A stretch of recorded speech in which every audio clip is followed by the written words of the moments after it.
Greetings. Music loud? I know. Oh man, I had a slightly long day. Yeah, we're a little late. Yeah. Oh, I have a little low energy today, as you can see. But that's not gonna stop us. That won't stop us. Easy, you didn't stream yesterday. I know. I have a good reason. Okay, it's not a good reason. Nah, it's a good reason. I got back at the same time, like right now, and it was pretty late. I could have gone live for like an hour or two. Yes. Let me open it. I don't know why I closed it. He is? Yeah. No, we were reading it yesterday. It took me a while to get used to the... What? Why are you mad? Bro, what's up, guys? Yeah, it took me a little getting used to it. I'm not gonna lie. It was like a new font style and everything. Oh, look, perfect. It opened... Oh, let me let Ellie out. Talk. And then we can talk for like 2 minutes.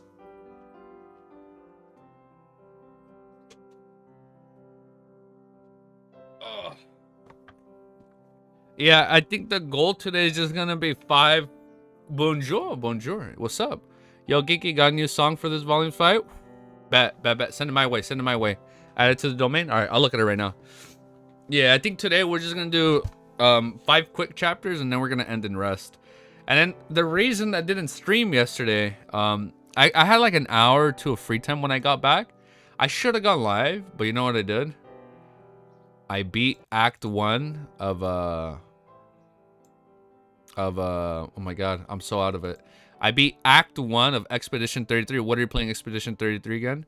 I'm gonna play it on stream. I should have streamed yesterday, but I finished Act 1 off stream and oh my god. Okay. I need to go into spoilers for like 5 minutes. Just 5 minutes.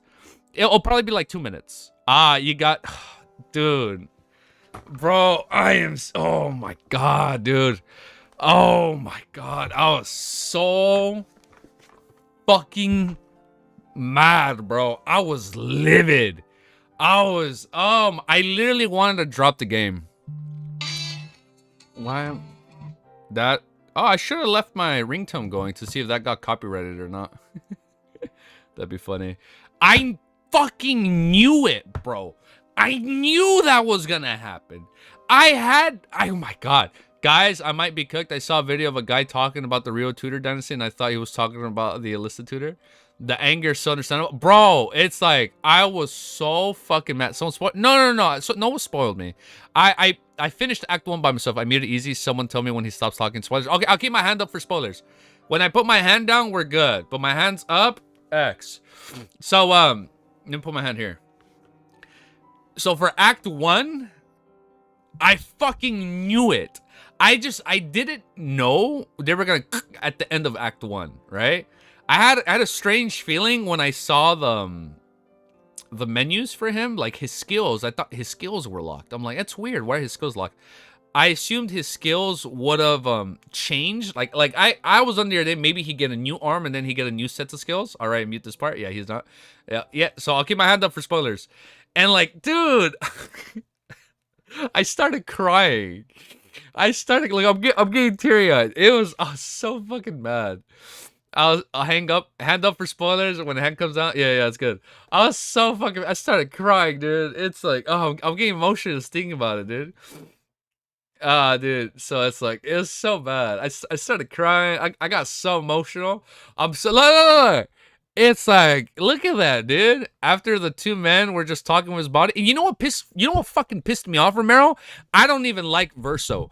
I don't even fucking like him. Bitch showed up late. And you know what? He purposely showed up late. You know it, bro. I don't know. Are you done with the game? The game feasts your emotions. Like, I don't know if you're fuck Verso. He showed up too fucking late. Gotta count your other hand into it. Oh, dude, it's like, hold up, my hand got tired. My hand's tired.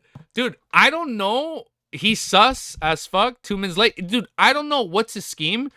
But I feel like Verso purposely showed up after he got, unalived. So Melee can feel emotional and have like some like attachment to like a person from the shore. Spoiler right now? Yeah. If you don't want to hear it, yeah, we don't hear it. I really feel like Verso purposely waited until he was killed. So Melee has more of an incentive to get to the Paintress. And then I feel like when we get to the end of the game, like Verso's like real ultimatum, what's gonna be revealed. Easy doing a Pledge of Allegiance to the Fool with a hand up. Pledge allegiance to the Fool of Tingen, United States of America, of Tingen City of Backland. Also, why is Verso so into Melee? It's also, you know what's weird? I think Melee is directly related to the Paintress and Elisa in some way. We know the old man mentioned Elisa at one point, and I assume Elisa is the doll-looking woman that appeared in like Melee's nightmare.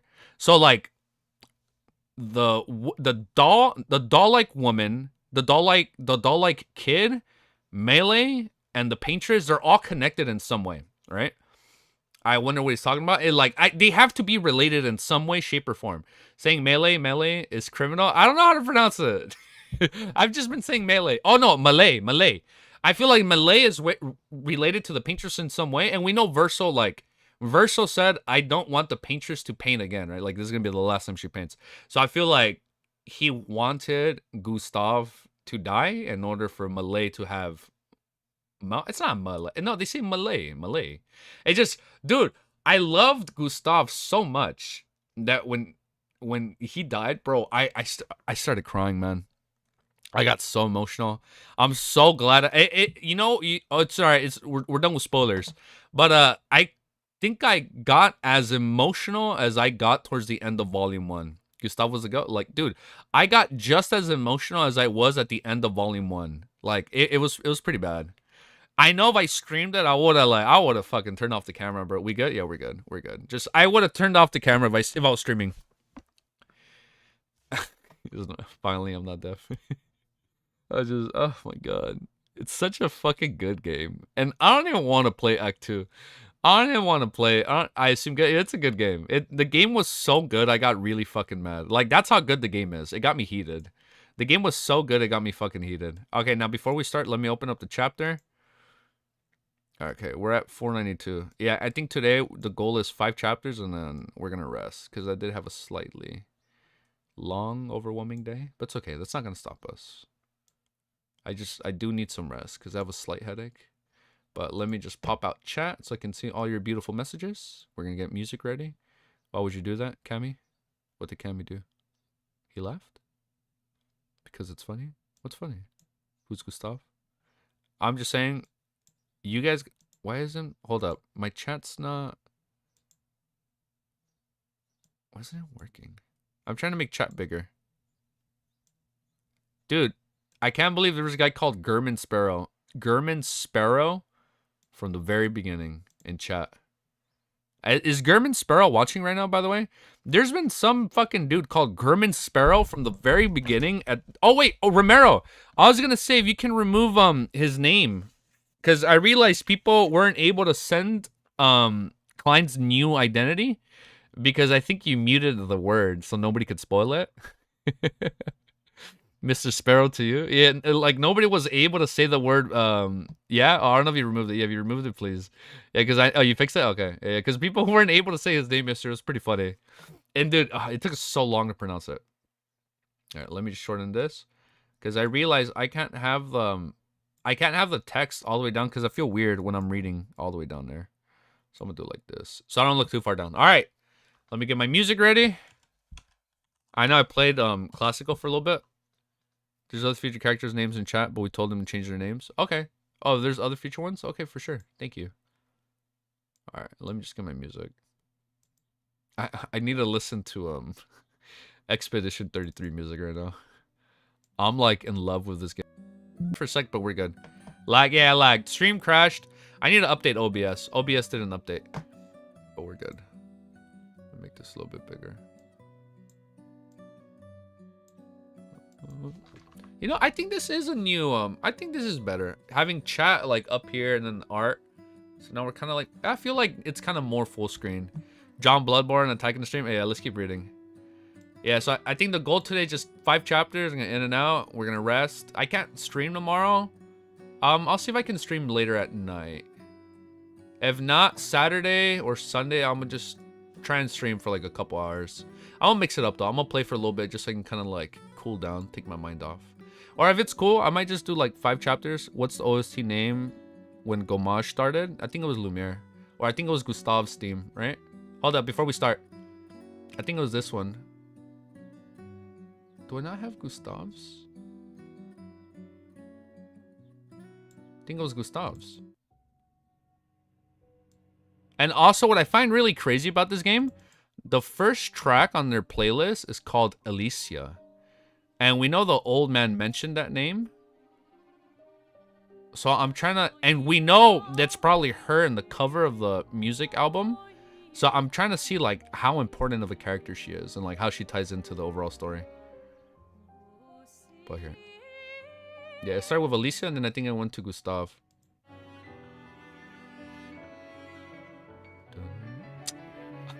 Wait. I'm fucking crying hearing this fucking song, dude. I fucking hate this game. It's so fucking good. Oh my god, look. Okay, sorry. We're gonna start Lord of Mysteries now. I really didn't mean to stall for like 11, 12 minutes. Oh, man. And the 498 for new song? Alright, let me open up Discord. Damn, man. Expedition 33 is such a fucking good game. I'm literally crying hearing the music. Son of a bitch, man. Son of a bitch. What's the OC name of Gamache? I think it was Lumiere, Gustav, or, it's one of those two. Alright, let me just open up Discord. I'm gonna have the song ready because at 498 we gotta read it. I think, are we gonna get to it? Yeah, we'll get to it. We'll get to it. Sorry, give me 1 sec. Music domain. Oh, you got me a fucking Bloodborne song? Yeah, let's fucking go. Let's fucking go. Oh, shit, dude. Oh, man, fucking Gurman's gonna be fighting. All right, I'm fucking pumped. All right, you guys ready? Let's start. I'm a little emotional hearing Gustav's theme, but that's not going to stop us from today's read-through of Lord of Mysteries. So if you like what you are going to see, make sure you like, comment, subscribe. I need to watch another Bloodborne Let's Play. We'll do a Bloodborne Let's Play once we finish Volume 3. Or there's a better, what was it? A better PC port to play it? No, never mind. I'll take that back. There's no official PC port. But for now, Lord of Mysteries, chapter 494. And it's called A Bite of Murloc. Oh, we're going to fight the fishes, right? Yeah, I remember. That was set up last chapter. Yeah, like the Murlocs fight like as a group or whatever. Okay. All right. Let me... Oh my god, I'm so out of it today. Holy shit, man. Give me a sec. Let me open up my notepad. This fucking music, man. I can't. I need to take out Gustav's theme. This shit, it's like mentally triggering me, man. We'll just play this. Lumiere. We'll play Lumiere for now. I need to watch another blow. Ooh. Yeah, do I not have water? Hold up. Fuck it. We're good. Are you guys ready? I'm pumped. I lied. Wait, I lied. Hold up. Timestamps. I lied. I'm sorry.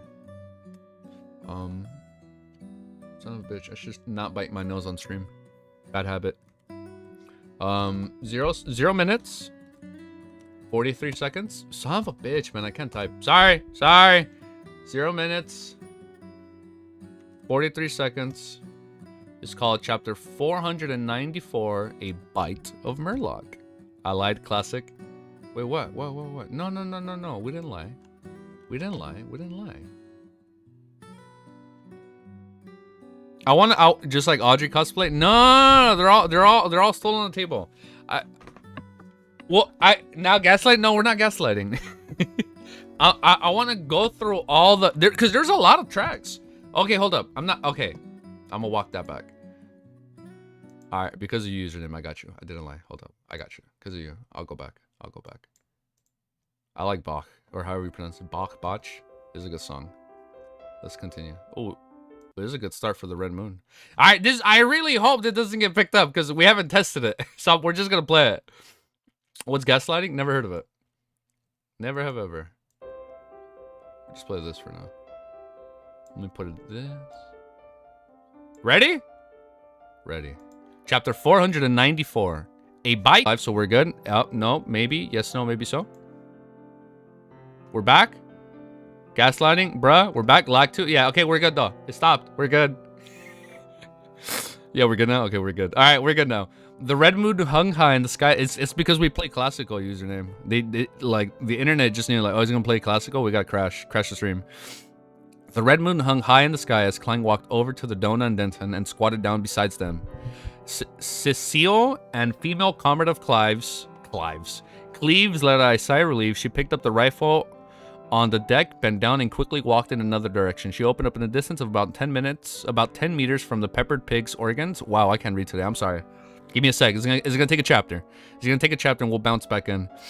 Uncle, is it starting? The mischievous, freckled teenage girl, Donna, suddenly felt a little nervous. However, her face was filled with curiosity and anticipation. Klein raised his left index finger to his mouth, motioned for two young ones to be quiet. At times like this, he couldn't help but think Rosa. It was because of the efforts of this transmigration senior that some of his habitual gestures had become commonly language in the northern continent, so it wouldn't lead to misunderstandings. It was said that the early parts of the Fifth Epoch, this don't talk gesture was an insult in Loan, but in certain parts of the southern continent, it means kiss me. Klein's mind was a little distracted for a moment. Donut and Denton didn't dare to say anything else. They just squatted there quietly, watching the rapt attention as Cleves prepared for battle. The former adventurer picked up a rod and threw the thread with some pig organs hanging from it over the side of the ship. With a splash, the bait entered the water. Calmly dispersing the remaining organs, Cleves wielded his weapon and retreated step by step to hide in the shadows opposite of Cecile. The two of them formed an angle of about 60 degrees to the side of the ship when the rod was being supported. Leaning his triangular blade and other weapons, he raised his rifle and tried to walk. Oh my god, I can read. And tried to take in the feeling of aiming. The deck had completely quieted down, leaving only the operating sound of the steam engine and crashing of the waves against the ship. As the minutes ticked by, Donna and Denton couldn't help but switch from squatting and sitting with their backs against the planks in the cabins, trying to soothe the paralysis in their legs. At that moment, they saw the rod of the side of the boat sink a little. The muffled sound of friction rapidly grew closer and closer. Suddenly, a figure jumped onto the deck. It was a monster bathed in crimson moonlight. Its entire body was covered in dark green scales, and there was green slime flowing around it. It didn't have much in common with humans. It was like a giant fish that had grown 4 strong limbs, and there was obvious webbings in the cracks of the limbs. The Murloc was more than 1.9 meters tall. Take the lag away. The song does not fit. You know what? It doesn't fit. So next page, we should change it. Yo, let's change it now for now. Yeah, does it? Okay, we'll change it for now. After like 500 chapters, we finally play classical music, and it does not fit. Let me play something else for now. The one time we play it, it doesn't fucking fit. Son of a bitch. Let's do this. It's funny. It's alright. We'll play later. Yeah, maybe just chill or guitar. Let's do this.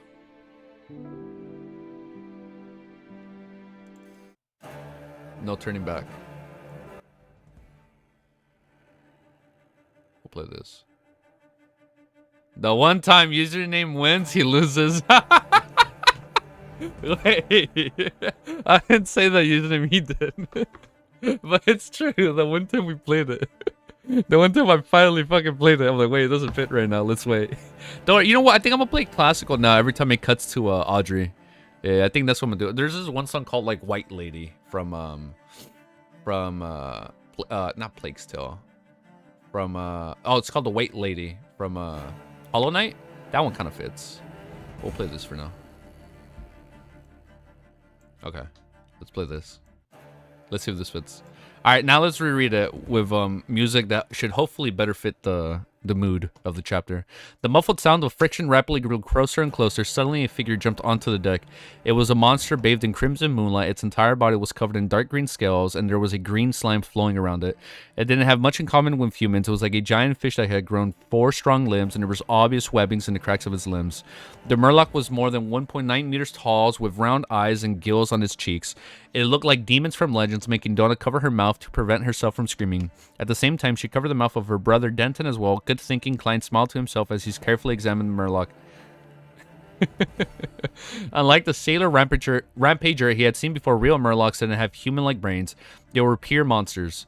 The Murloc vigilantly scanned the surroundings before squatting down. It picked up the scattered pig organs, quickly stuffed them into its mouth, and produced clear chewing sounds. I know it's a little bit quiet. I'll raise it right now. Once it ramps up. The light in its mainly white eyes gradually faded as if it had fallen into a dream. It's of low intelligent? I can't even read. It's of low intellect. Oh my god, I can't read. Klein shook his head and made his jump. Bang.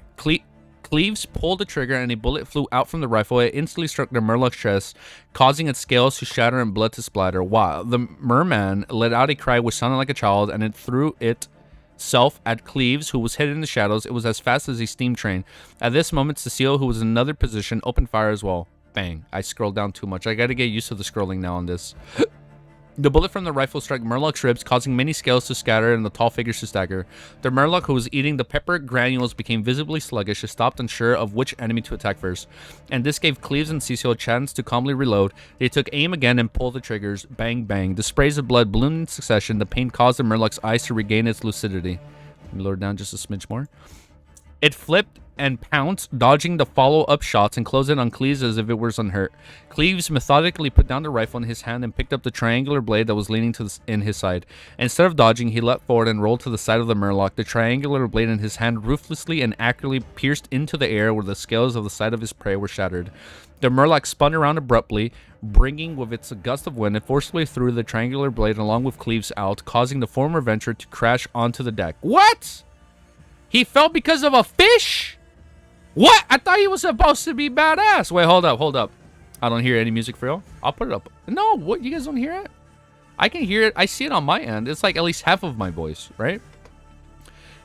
The Murloc shook its head as though it's sensing an intense discomfort. It didn't attack Cleves and Cecile again, but instead took large strides to the side of the ship in an attempt to jump into the sea. Bang.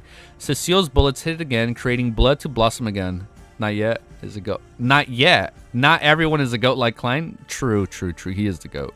Creating blood to blossom again, but it didn't make... Oh my... I'm sorry. But it still didn't make it become immobile. With 2 steps, the Murloc reached a suitable spot. It bent its knees and prepared to jump up.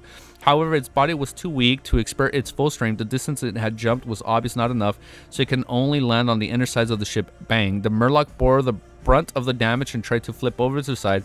Seeing it almost escaping, Klein took out his revolver. Just then, a loud bang came from another direction. The Murloc's left eye turned into a bloody hole, and one could vaguely see a pale, gelatinous substance squirming inside. It wasn't dead yet. It lay on the floor of the deck, trying its best to crawl and get up again. After a few seconds, the poison took effect, and it twitched to its death. Klein traced the sound and saw a middle-aged man step out of the shadows on the other side of the cabin. The middle-aged man was wearing a thick, dark red coat and white slacks. He was wearing this is a new character? The middle-aged man was wearing a thick, dark red coat and white slacks. He was wearing the standard ship. Oh, it's a ship. It's a ship guy. He was wearing the standard ship-shaped hat of this era. He was holding the iron-colored musket that was a relic of the times as white smoke billowed out of the thick black muzzle. Klein had heard the attendant introduce the man before, and he knew the man. He was the captain of the White Agate. Oh, it's the captain. Ellet Cag? Is that how I pronounce it? Ellet Cag. With obvious wrinkles at the corners of his eyes, his forehead and the corners of his mouth, Elend walked towards Cleves and said with a smile, "As captain, I must ensure that no accidents happen." Hi, everyone. I'm back to reading my bedtime story while falling asleep. Thank you for tuning in, Alma. Thank you. Thank you, guys. Actually, dude, by the way, there's like 30 of you guys right now. Thank you. Forgive me for watching. Sorry, and yeah, we're like a little bit later than usual, so thank you. Thank you guys for waiting and sticking around.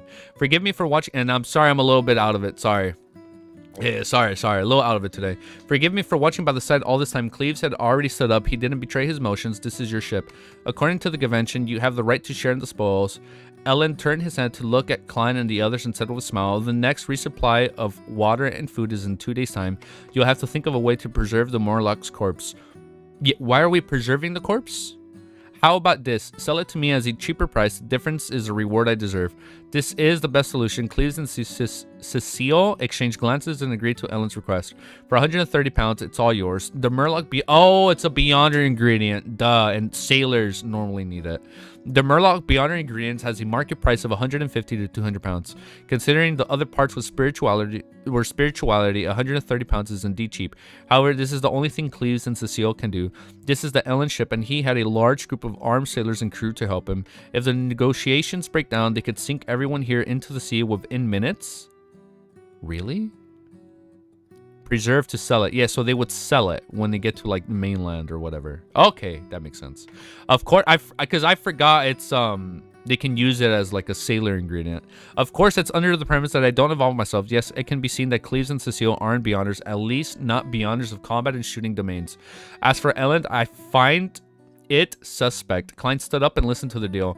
No, you seem to have misunderstood something. I'm not threatening you. 150 pounds, that's a fair price. Ellen Keck called for Sailor and gave him the key to the safe. You are the just Ellen. Only then did Cecile seem to recall his title to see. Ellen left and said yes. At this moment, Donna and Denton, stunned by the intense battle and the living monster, jumped to their feet and ran over to the Murloc in excitement and fear. Is it really dead? Donna kicked the Murloc's body. She fucking kicked it.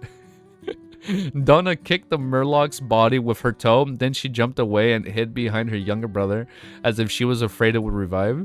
It really is a monster. Denton took a deep breath and opened his eyes wide.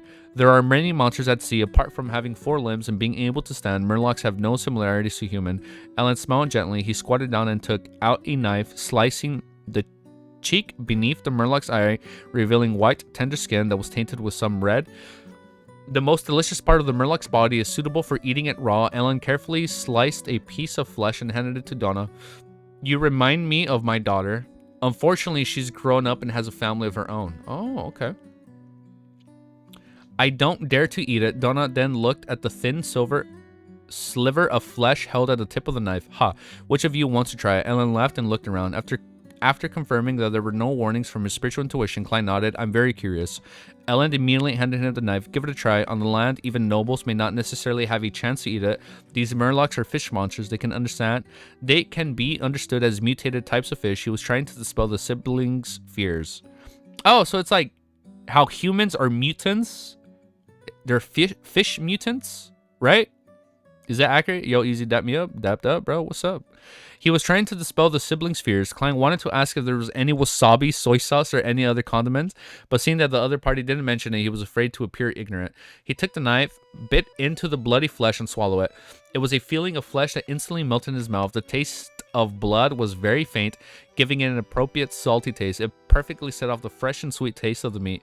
Klein chewed twice, taking in the deliciousness of the tenderness and freshness of the fish meat. It was the first time in his life that he was experiencing something like that. Excellent.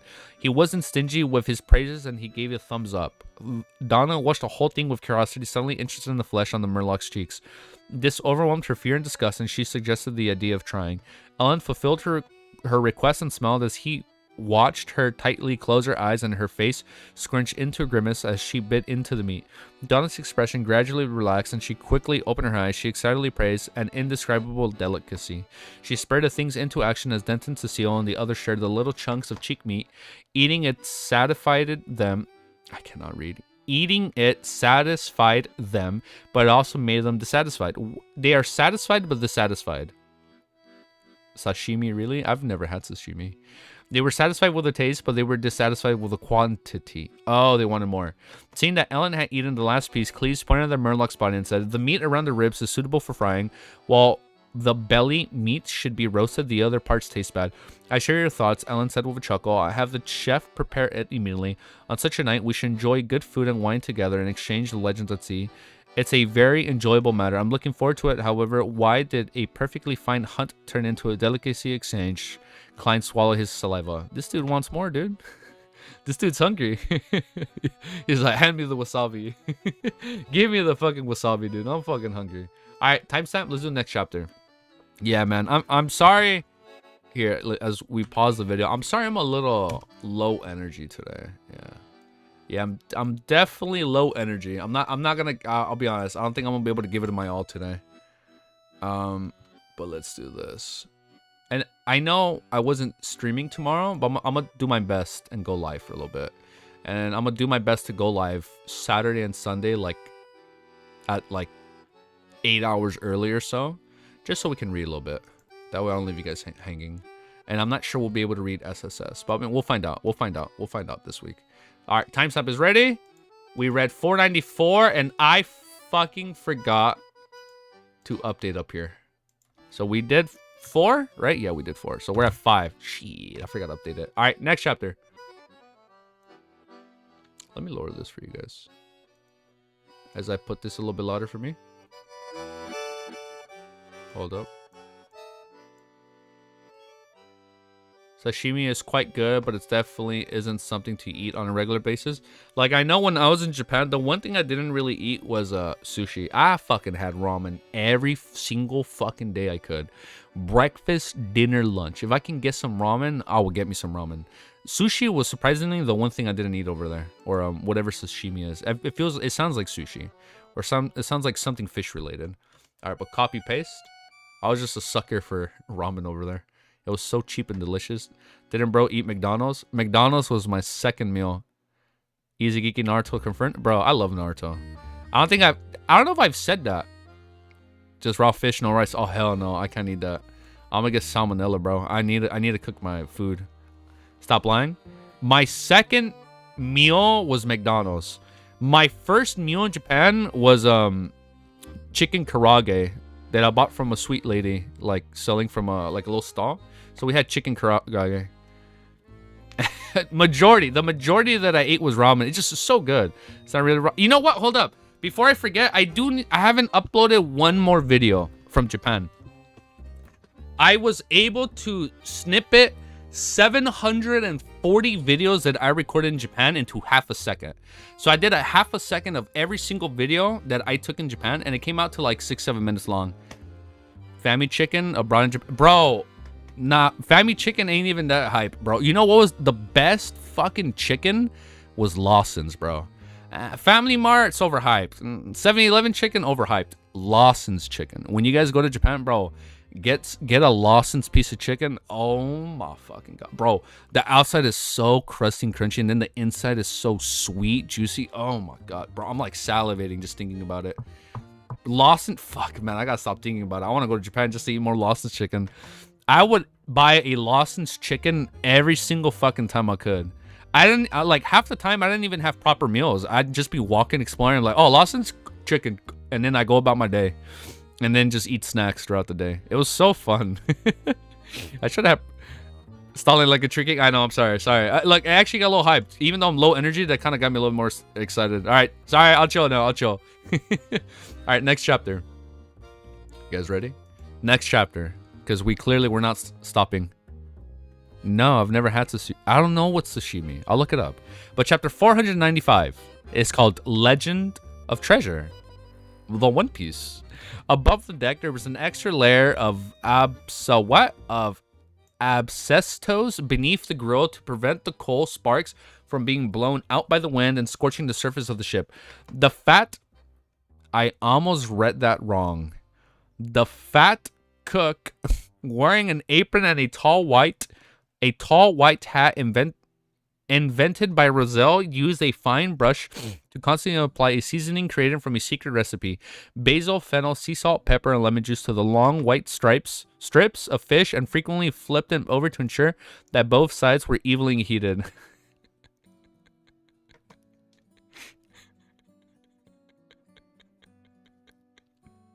I almost read that wrong. I was like, what the fuck am I reading? It was like, am I reading a fanfic?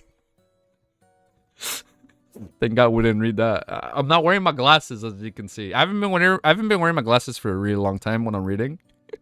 So my eyesight was a little blurry, but it's the fat cook. Good to know. The flesh of the murloc's belly was fatty, drippy, with drops of oil, causing the coal beneath the iron mesh to sizzle and flare up. An enticing aroma began to fill the air, and Klein inhaled again and again. In front of him was a round table and a chair. On top of the table was a unique-looking bottle of wine. The wine of golden red in color and seemed slightly sticky and swirled about. Sonia blood wine is brewed from the sugarwood juices found in the surrounding areas of the Golden Spring. It tastes like this honey mixed with blood. It's sweet and honey mixed with blood? It was sweet and smooth, but it's very easily to get drunk on. If you fancy any lady and want to treat her to a drink, you can consider this. It will make her drink more without realizing it. That's under the premise that you're able to handle the amount of alcohol she's drinking. Noticing Klein's scrutiny, Captain Ellen Kang introduced in a half-joking manner. As expected of a former boatswain, he's accomplished when it comes to self-deprecation. Klein sat down and maintained a cold attitude as he asked. A qualified adventurer wouldn't indulge in alcohol.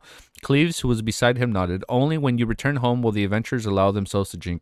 What a pity. Ellen turned to look at Donan Denton, who was staring curiously at the blood wine.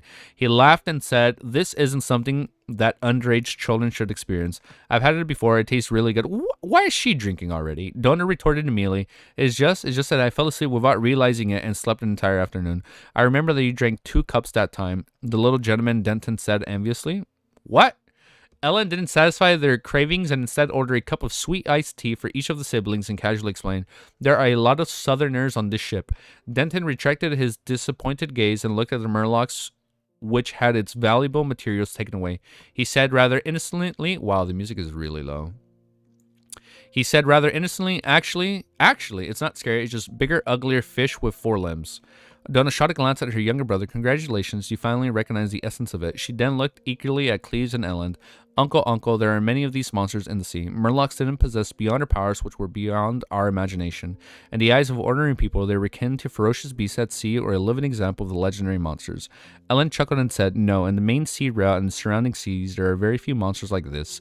They've been cleared out a long time ago. You must be lucky enough to meet a Murloc. You have to be lucky to meet a Murloc? I thought they were like everywhere. Don't hear it. Yeah, I know. I know on my end I have it really low. So I'm gonna turn it at least so I can hit 40 decibels. Minus 40 decibels. I think that's good. Yeah, this song is pretty low in general. Think about it. If I can often kill monsters worth 200 pounds or more, then I certainly wouldn't be the captain of a passenger ship. I organized my own hunting boat to chase down these gold pounds. That makes a lot of sense. Klein secretly cheered him on. According to his observation, the beyond ingredients for a Murloc was a blabber. Desert's aqueous light made one feel like they were looking at a gem. Cleves raised the black tea with a sailor hand tea which a sailor had just delivered. He first smelled it before taking a sip. Only by leaving the main sea route and going deep into the ocean, which is often shrouded in the fog of storms, will there be a good chance of encountering such monsters, but that would be very dangerous. Apart from the scaly Murlocs who can climb, there are also legends at the Sea of Nagas, and that they have the upper body of an upper body of human. What's LOTM about food chapter? It's true. This kind of reminds me of like the Melissa cooking chapters in volume 1. Or lampooning chapter. Apart from scaly Murlocs who can climb, there are also legends at Sea of Nagas that have upper body of humans while their bottom half is that of a snake. They have 6 arms and are very agile. Ellen continuing on the topic. That's going to be a cool monster to fight. There are also giant octopuses which can spit out juices that can corrode a lot of people. Terrifying sea monsters that can flip a boat with a gentle flow. Mermaids with intoxicating songs that make one unwilling to leave. Blue giant dragons that can produce lightning. Giant birds with wings that can cause hurricanes. Heh, I've never seen any of these before. They're all legends of the sea and no one knows whether they're real or fake. Of course they're real, come on. Mermaids. Klein's expression didn't change. Very interesting. Don exclaimed, fascinated with a look of longing.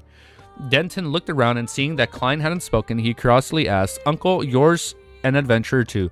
Have you seen such monsters before? Klein was stunned for a moment and then he gave a faint smile. Once. Back then, there were 5 of us and we chanced upon a single Murloc. After an intense fight, we finally finished it.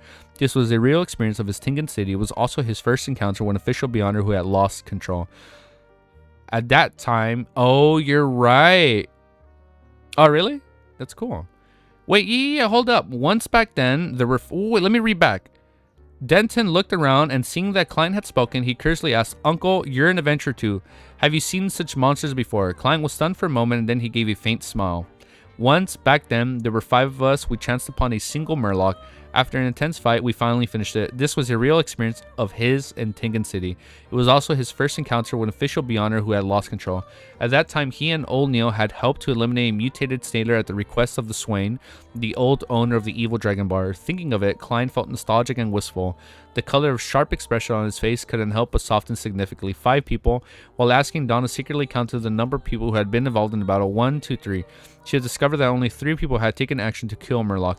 Without waiting for Klein's response, Ellen said with a hint of surprise, a chance encounter. Yes, Klein answered frankly. Were there any casualties? Ellen pressed. Klein shook his head. A few minor injuries. A chance encounter and you only took 5 people to finish a Murloc. All of you are very powerful. Cleves gave his own evaluation. Thank you, Unhinged. What's up, dude? Klein is an Unk status, so I'm not the only Unk now. I feel old when you guys call me Unk. They called him Uncle, right? I assume it's because he made his appearance a little bit taller and sleeker, right? I don't know. I feel like Klein, man. I have like such a like faint smile just thinking of old Neil, man. Oh, it's gonna be so sad when it comes out in the anime. A chance, or the donghua, actually, it's called the donghua. My bad. Sorry, I missaid that. A chance encounter, and you only took 5 people to finish in Murloc. All of you are very powerful. Cleves gave his own evaluation. His companion Cecile nodded to express her astonishment. The battle that had happened just now was brief and quick, and the Murloc seemed easy and vulnerable, but she and Cleves both knew very well that without the well-prepared bait, the hallucinatory effects of the pepper granules, and the subsequent fatigues and the Murloc's fatal weakness of the mint cream, and the 2 borrowed rifles, it was impossible to imagine how many people would die in order to kill a Murloc. Indeed, very powerful. Ellen looked thoughtfully at Klein. It was a team formed from Sequence 9 and Sequence 8, Klein said with a half smile and half sigh. At the time, I was still very young and I didn't even have any experience in combat. I was purely support. He did deserve better, man. Uncle, you're still very young. You know who else deserves better? I'm still sad, man, of Expedition 33, but you know who deserved better if you played. Uncle, you're still very young. Dana nodded her head viciously. I like what you said. Klein keenly noticed that Captain Elliot had relaxed a lot from what he had just said. At this moment, several crew members had brought over a large ceramic plate. On top of it were pieces of meat that had been fried to a golden hue. The basil leaves were sprinkled with color, and the captivating fragrance assaulted their noses. Ellen raised his glass of the Sonia blood wine and offered a toast. To a beautiful night, may the storms be with us. To be a beautiful night. Donna and Denton cheered and sipped their own sweet iced tea. Klein chose to clink glasses with a cup of black tea. He forked a piece of meat and from one of Murloc's ribs, finding it firm without fat. However, after observing the vegetable oil, its flaw of being too dry was remedied. As he chewed, it emanated and limitlessly chewed constant. Oh my god, I can't read. Consistency and fragrance. It's really inferior. Gotta take a deep breath. I can't read today. Oh my god. I'm so low energy. I apologize. I really do apologize. My bad. Sorry. Low day. It's a low day. It's really inferior to the cheek meat, but it's already good enough. It's better than all the fish I've eaten while in Backland in Prince Harbor. Klein praised in satisfaction. Ellen put down the knife and fork in his hands, took a sip of the Sonia blood wine, and sighed at the topic. At the sea, the greatest danger doesn't stem from the monsters but the pirates. They helm their ships going wherever they please. No one can defend against them in advance. Uncle Captain, will we encounter pirates? Denton asked with concern as he swallowed the fried fish. Ellen laughed. The route to the Rorstead archipelago is the safest in the world. I don't know about that. I thought it was in June. Is it really in July? Oh, wait. The Lord of Mysteries physical copy comes out in June. And the Dunhua's in July. My bad. I thought it was in June. Yeah, my bad. But we're all doing good. Even if pirates come wandering here, they wouldn't do anything too excessive. After seeing our cannons, they would at most extort some compensation. Seeing that 2 underage children have calmed down, Ellen added, but from the south of the Rorstead archipelago, or as we continue east, we'll have to rely on the Lord's blessings. Many pirates are active in these areas, playing hide and seek with the ships of the Navy and Church. If we're lucky, we'll be able to reach the southern continent and every destination very smoothly. But if we aren't lucky, we'll encounter some relatively powerful pirates, including the fleet of the 7 pirate admirals and even the 4 kings. However, you don't have to be too worried. Ever since Nas became the king of the 5 seas and enacted the rules of the sea passage, most pirates will only rob you clean of your wealth without doing anything too overboard. Around this area, we're most afraid of encountering the captain of the Black Tulip, Admiral Hell Lud. We've had this pirate mentioned before. Unhinged. I believe it for almost a second, man. You almost got me. Admiral Hell Lidwell. He'll get his subordinates to kill everyone on board, throwing the innocents into hell. Next would be Admiral of the Blood Center, Senior of Blood Center. He loves blood and he allows his subordinates to partake in heinous acts. Many girls have suffered under them before being sold to different islands. Donna trembled as she subconsciously changed the topic. I heard that there are a lot of treasures at sea. There are legends of treasures, but most of them are fake. Ellen glanced at Cleves and said, there are 6 stories which are the most famous. Ranked first is the Death's Key. I got the timing down. Ranked first is the Death's Key. Rumor has it that at the end of the 4th epoch, Death, who had caused the Pale disaster, was attacked by the 7 gods and ended up perishing. He attempted to return to the southern continent and created a raging storming wave, an impassable barrier. It completely obstructed the sea route between the northern and southern continents. This is the origin legend of the Berserk Sea. However, he eventually failed to return to the southern continent and ended up vanishing in the sea. I know, we're getting pirate lore. This is sick, dude. This has to be real. If Death left, you see, if Death from my theory crafting, allegedly left behind creeping hunger. Who's to know that he didn't leave behind a key, like the master key, right? But now we have like Death's key. He failed to return to the southern continent and ended up vanishing in sea. When he said this, Ellen sighed with pangs of yearning. It's said that in some secret place in the Berserk Sea, the treasure left behind by Death is waiting for the person holding the specific key. Klein has creeping hunger. Creeping hunger is the key. Because he's wearing it, he's going to be able to grab whatever key, right? Only one person wearing Creeping's hunger can hold Death's key. Watch. Holding... Yeah, that's probably it. Left behind by Death is waiting for the person holding the specific key to find it and open it. But no one knows what the key looks like or where it will appear. Bro, the key looks like Creeping Hunger. Come on, bro. Cook. Come on, look. No one knows what the key looks like. The key looks like Creeping Hunger. And remember how Azik said, oh, I've regained some memories? Since he knows he's going out to sea, he's like, here. Take it. You're going to need it. Watch. Ranked... Oh, wait. Let me... ranked second is the Fountain of Unaging. It's deep in the Sonia Sea. Rumor has it that one of the four kings, king of immortality, Agalito, had drunk the waters of the Fountain of Unaging. Agalito? Ajalito? Am I saying it right? Okay, so we have like the Fountain of Youth and we have Death's Key. So that's 2 out of the 6 like known treasures. Dude, this is hype. Watch the 6th one be like the One Piece. It's like Goldie Roger left everything on the final island. That'd be so funny, dude. That'd be so funny. And that's like that was like a rumor spread by Roselle. Yes, they're like, the One Piece is out at sea. You just have to make it a laugh tale. That'd be actually funny. Unironically, that'd be fucking funny. I'm sorry, did I put 4,000? 96. Message deleted. No, it's okay, Paul. It was a spoiler. I didn't read it. So we're chill. It's okay. The Promising Sea. Let me do my timestamp. 27 minutes. Yeah, I'm sorry I'm a little low energy. But it's okay. We're gonna take it slow. You know? The 6th one is your dad. Nobody can find him. He went out to buy milk, and he never came back.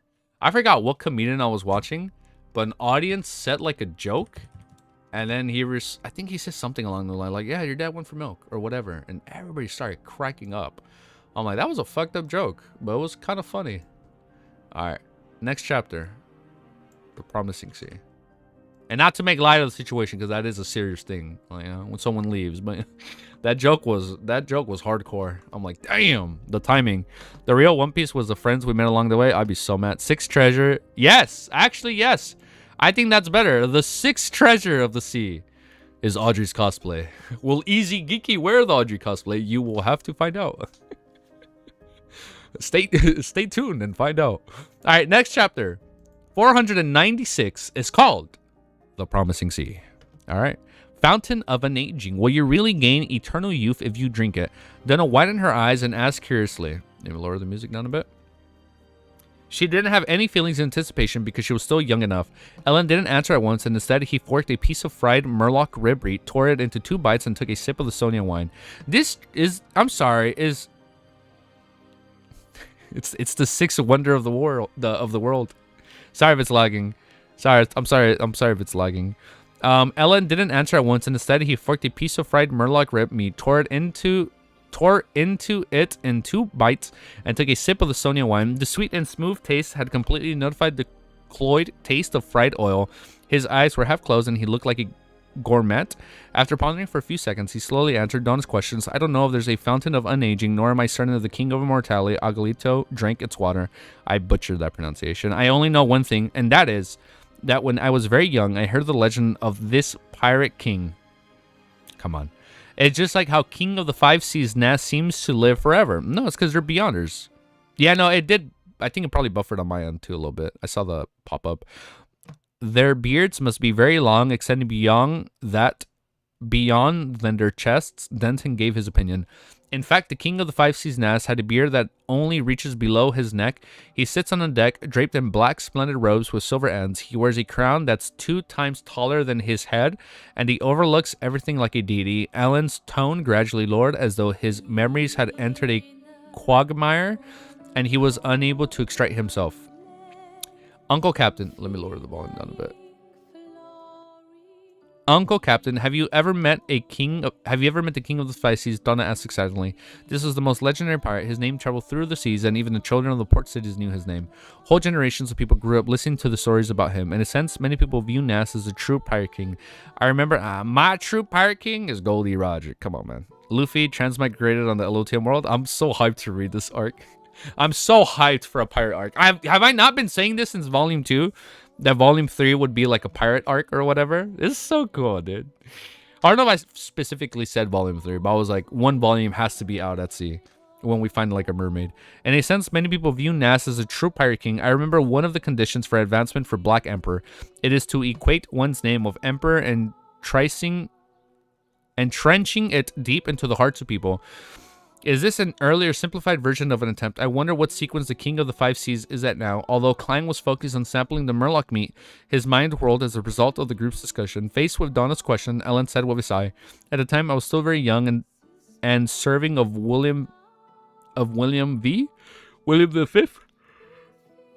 What's our fleet tried to cross the Strait of Calamity in the Berserk Sea and encounter the Black Emperor's ship there. In those few minutes, everyone, including the fleet captain, lost the will to fight. Fortunately, Nass didn't give the order to attack us. Very cool, the boy Denton cheered, his eyes shint.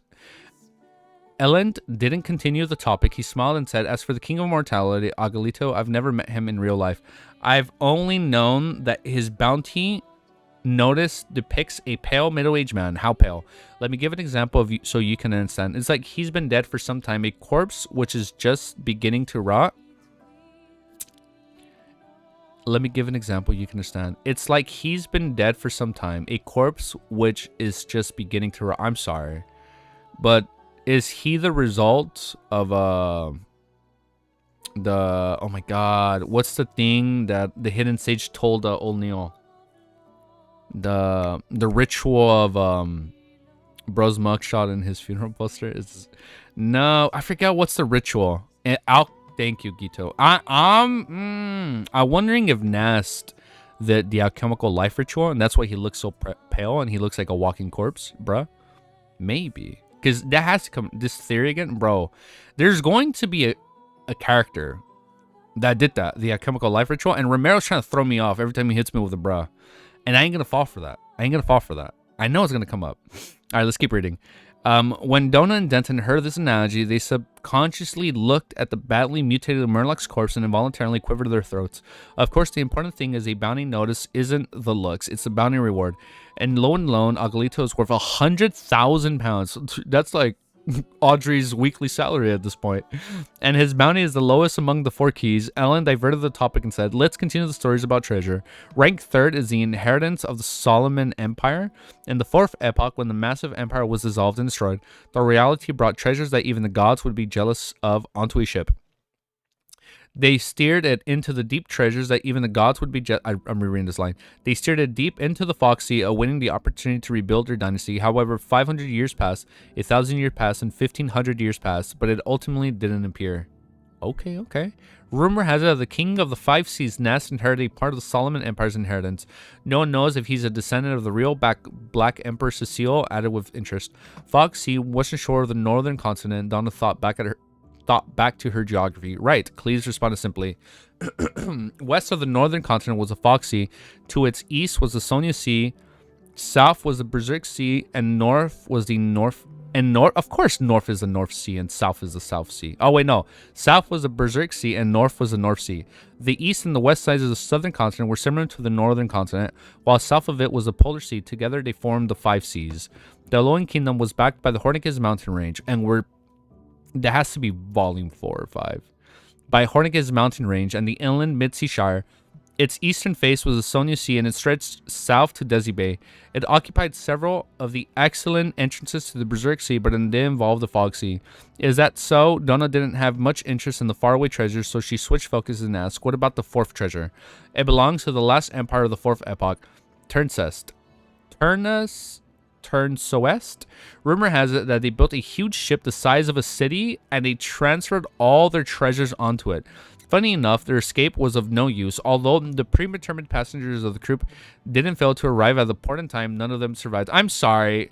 Do they have like ancient weapons now over here? Where it's like they have Poseidon? Oh, it's not Poseidon. What was the one? Frankie's ship, the blueprint? Was it Poseidon? But no. Poseidon was Shirahoshi, right? I forgot what the big giant ship was. Pluto, thank you. Sorry, I haven't read One Piece in like 6 months. Badun, I know. Badun, east is the South Sea, west is the East Sea, north is the West Sea, and south is the CC. Ah, thank you, Unhinged. And together they make the 6 seas. Oh man, I lost my place, bro. Hold up. I'm gonna find my place. But it then involved the Foxy. Shit. Damn. I have to awkwardly pause the recording. Pluton, not Pluto. Yeah, you're right. You guys are right. Pluton. It blocks the lesser river runs to build a huge ship. All right, found my place. I lost my place for a sec. However, that ship vanished by itself. Up to this day, people often claim to see a gigantic ship sail by them silently in a foggy night. It's been called the Spectre Empire. I'm sorry.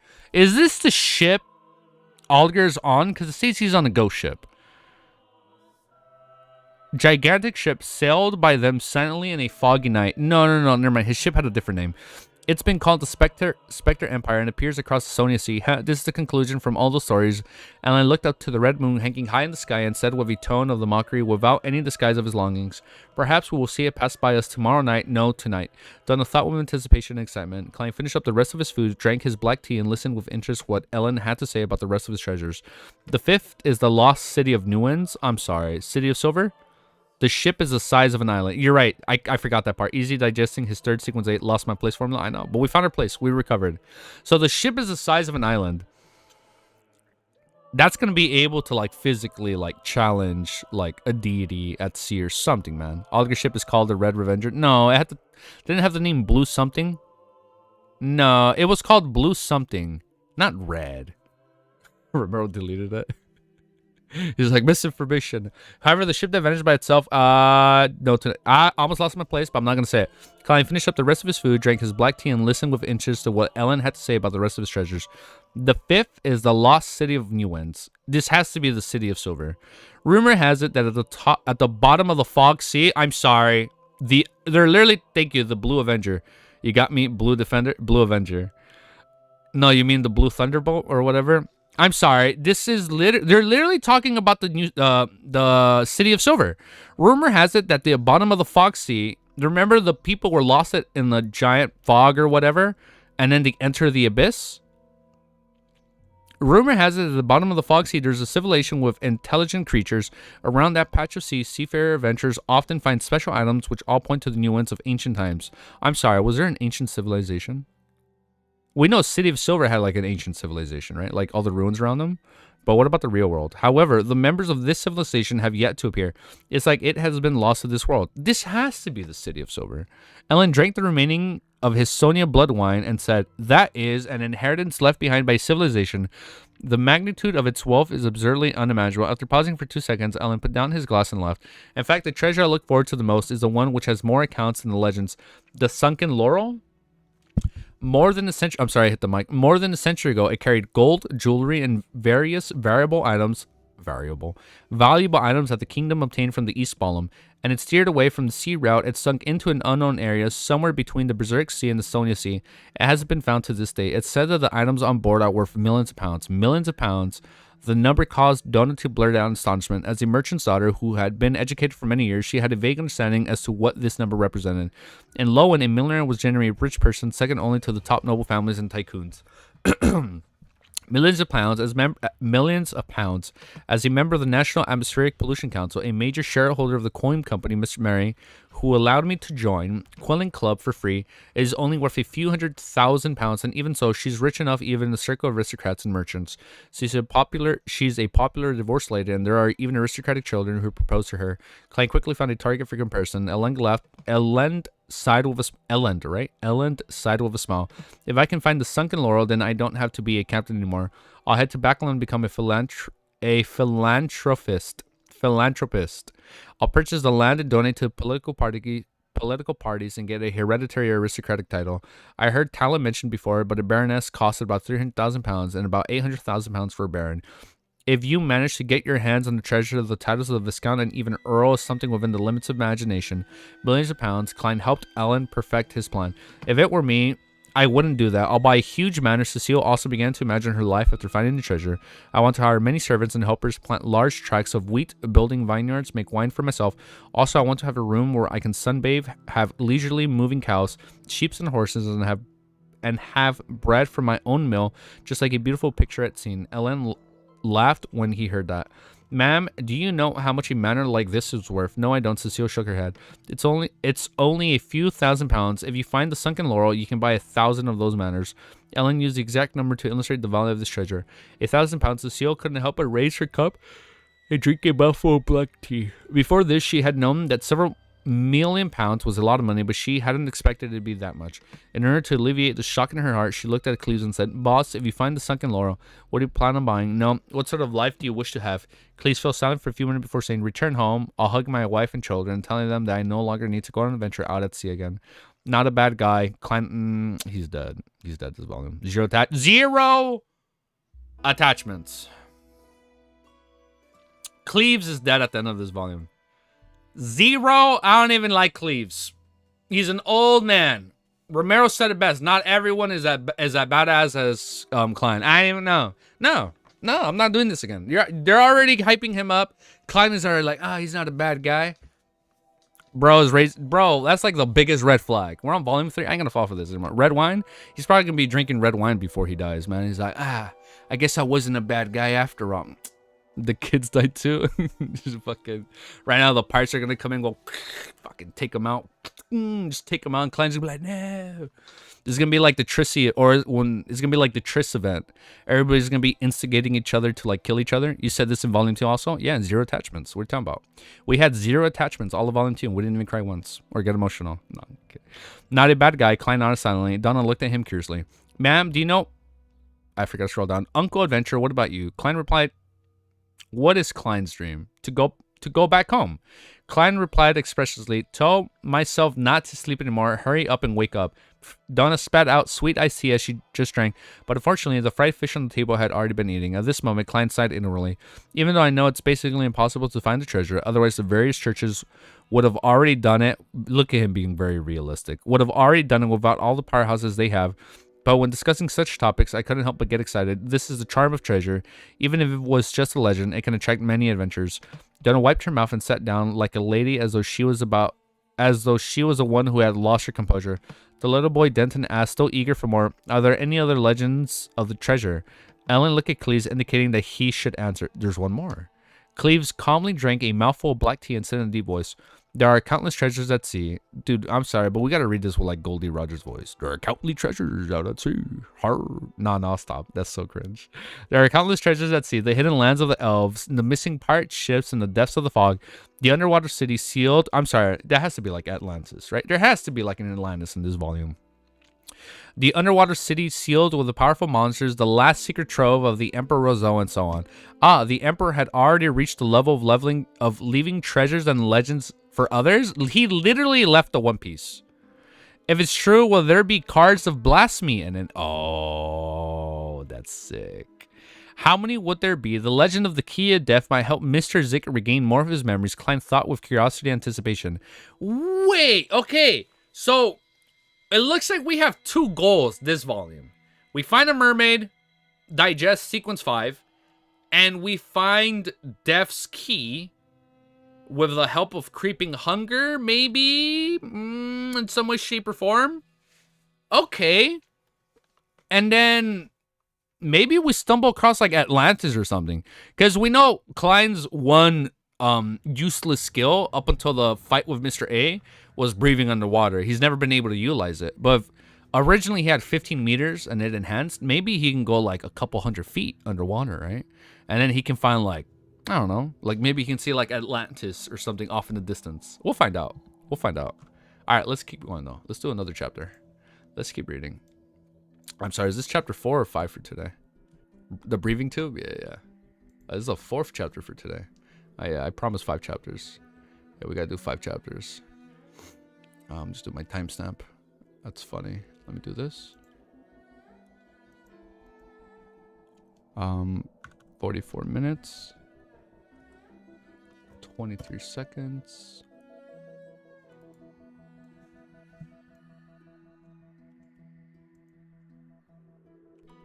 Copy paste. What's up? What's up, dude? Alright. You guys ready? Oh, hold up.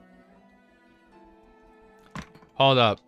I'm turn off my camera for 1 sec. It got a little hot in my room. Hold up. Just give me like 2 seconds. Hold up. Let me find shorts.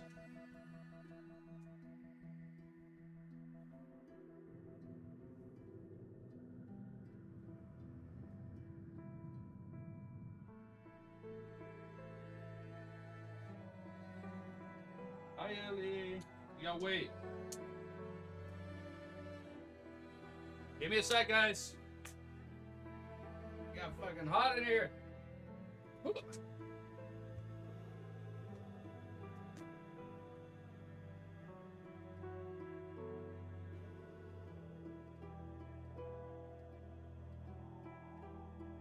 Okay. Sus? Freaky provoker arc? No. What do you mean?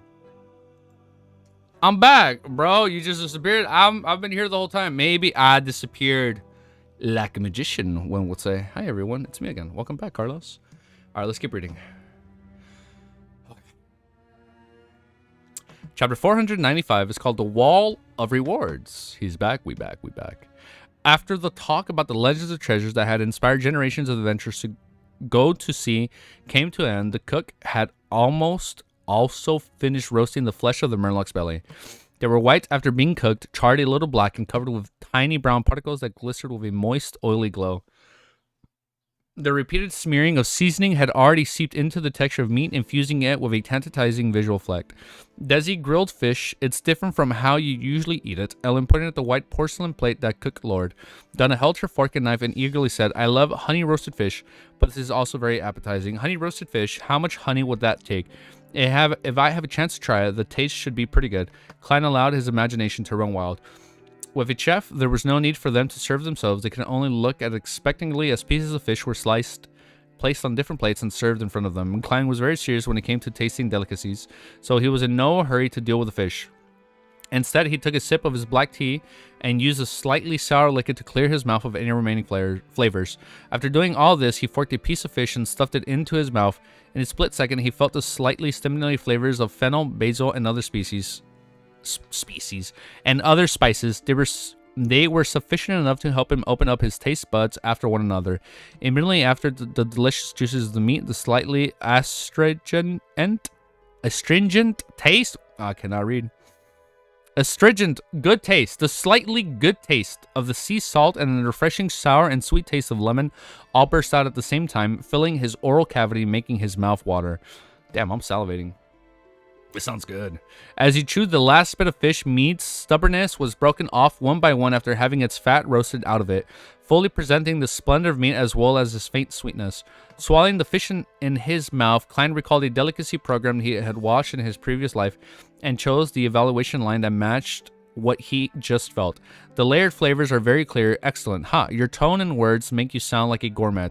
Ellen joked. Donna waved her fork and echoed, Uncle, perhaps you should write a column in the newspaper about different restaurants and different cuisines.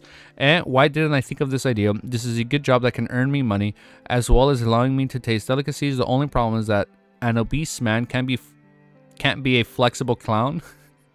Use a great art of spewing vomit. What a waste of food. Klein seriously considered Donna's suggestion. To a beautiful night. When there was... My man just got to hit the gym, bro. When there was a very little food left, Ellen poured himself some more of the Sonia blood wine and raised his glass with a ruddy face. Klein and the others echoed in similar good moods. To a beautiful night, they drank the rest of the liquids from the glasses and watched the waiter clear the table and clean the deck. They talked for a while and more amidst the cold wind, talked about the mermaids, and Donna was the most interested in.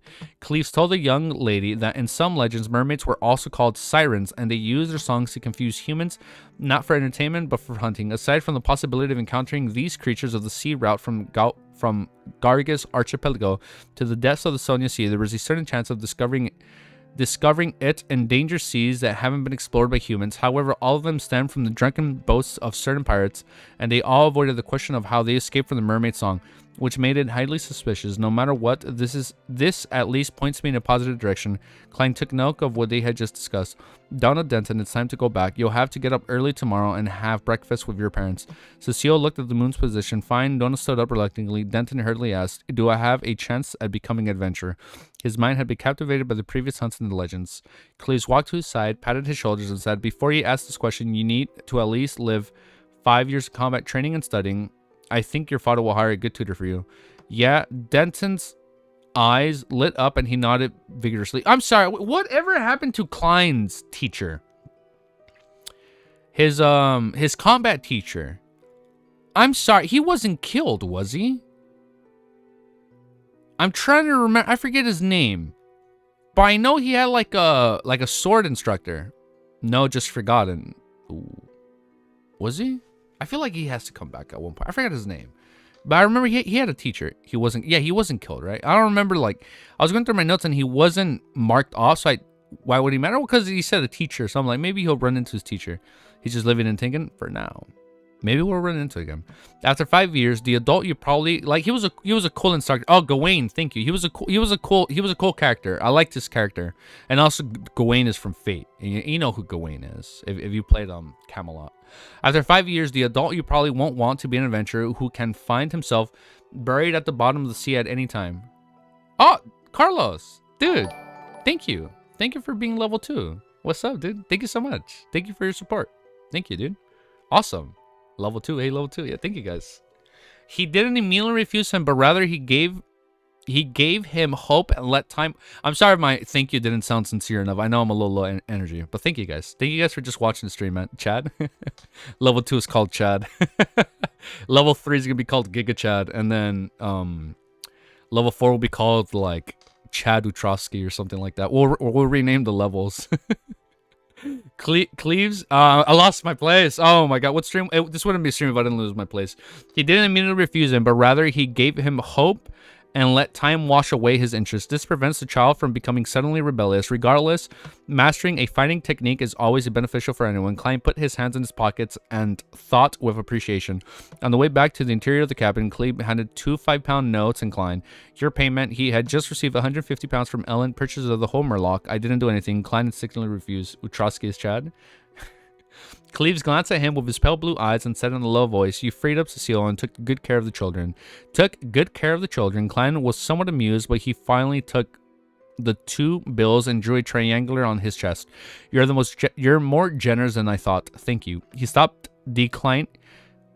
I can't read. He stopped declining because he suddenly figured out something. If he hadn't accepted the 10 pounds, then in the eyes of a veteran adventurers like Cleves, it would appear as though he was dissatisfied with the price and was attempting to get more, making it possible that he would attack them at any moment, at any time. Among self-proclaiming adventurers, there were definitely no lack of greedy madmen. Seeing Gurman Sparrow pocket the money, Cleves looked away and said flatly, this is a rule of the sea. Without another word, he followed Cecile, Donna, and company into the cabin. If I could get such rewards with every single mission and job of this difficulty, then I would have long made a fortune with my job as a private detective. Klein gave a self-deprecating laugh and turned his head to look at the red moon hanging high in the sky. It still shone quietly and gently in the night. Legends of the sea, different monsters. I finally found the slight feeling of being an adventurer.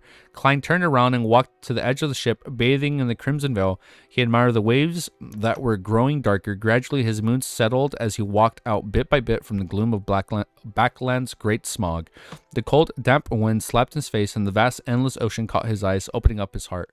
For a moment, Klein felt the urge to sing, but when he opened his mouth, he found that he couldn't remember the corresponding modern verses. I can't just end up saying, oh, sea, you're all water. The Emperor's Saving sequence is really well suited to doing such things. When I have the time, I should read through this poem so as to not look illiterate. Klein lampooned as he looked at the red moon as the ocean before, sighing, what a beautiful night. After an accidental episode of getting lost, the exploratory team returned to the city of Silver. Okay. Looking at the wall cracks filled with weeds, Derek found himself in a trance as if he had been gone for many years. Diagonally behind him, Dean Hunter Collins' eyes suddenly wore a lost look as he raised his hand to press on his right temple. The rest of the team members were filled with joy and relief from the bottom of their hearts. After a difficult exploration, having a home waiting for them was the happiest things in their hearts. Colin's gaze returned to normal, and he turned his head to the side and looked diagonally ahead. I'm sorry, that's it? Update chapter? We literally forgot update chapter, huh?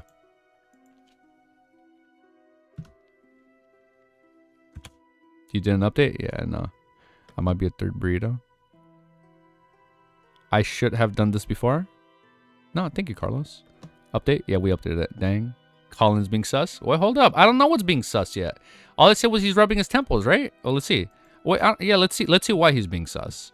Diagonally behind him, Demon Hunter Colin. I was about to stutter. Demon Hunter Colin's eyes suddenly wore a lost look as he raised his hand to press on his right temple. The rest of the team members were filled with joy and relief from the bottom of their hearts. After a difficult exploration, having a home waiting for them was the happiest thing in their hearts. Colin's gaze returned to normal, and he turned his head to the side and looked diagonally ahead. After an accidental episode getting lost, Colin is Derek's son confirmed? No. I was like, maybe he's in his own time loop. No, there's no hints of a time loop. But we'll see. Backlund, the White family. What? A white family? Oh, Emlyn, the Sanguines, right? After some thought, the confident Emlyn came to his parents and asked, if I wanted to delve into the history of us Sanguine, who would I look for? If I were to ask about the City of Silver directly, it's very likely that I'll be exposed for being problematic. Although I'm not afraid and very calm, for the ancestor, in order to save the entire Sanguine race, I have no choice but to hide it. I've always been interested in the history of Sanguines. I've collected a lot of information, and father and mother know that, so I wouldn't be suspected in any way. This excuse is perfect. Emlyn praised himself inwardly. He resembled his father to a certain extent. He wore gold-rimmed glasses that made him look very professional. The gentleman who had gotten his doctorate and you know what I mean. The thing after bachelorettes. I don't want Easy to be led by Unhinged. I don't know what he said, but it's okay. Hey, he almost got me. He didn't get me that time.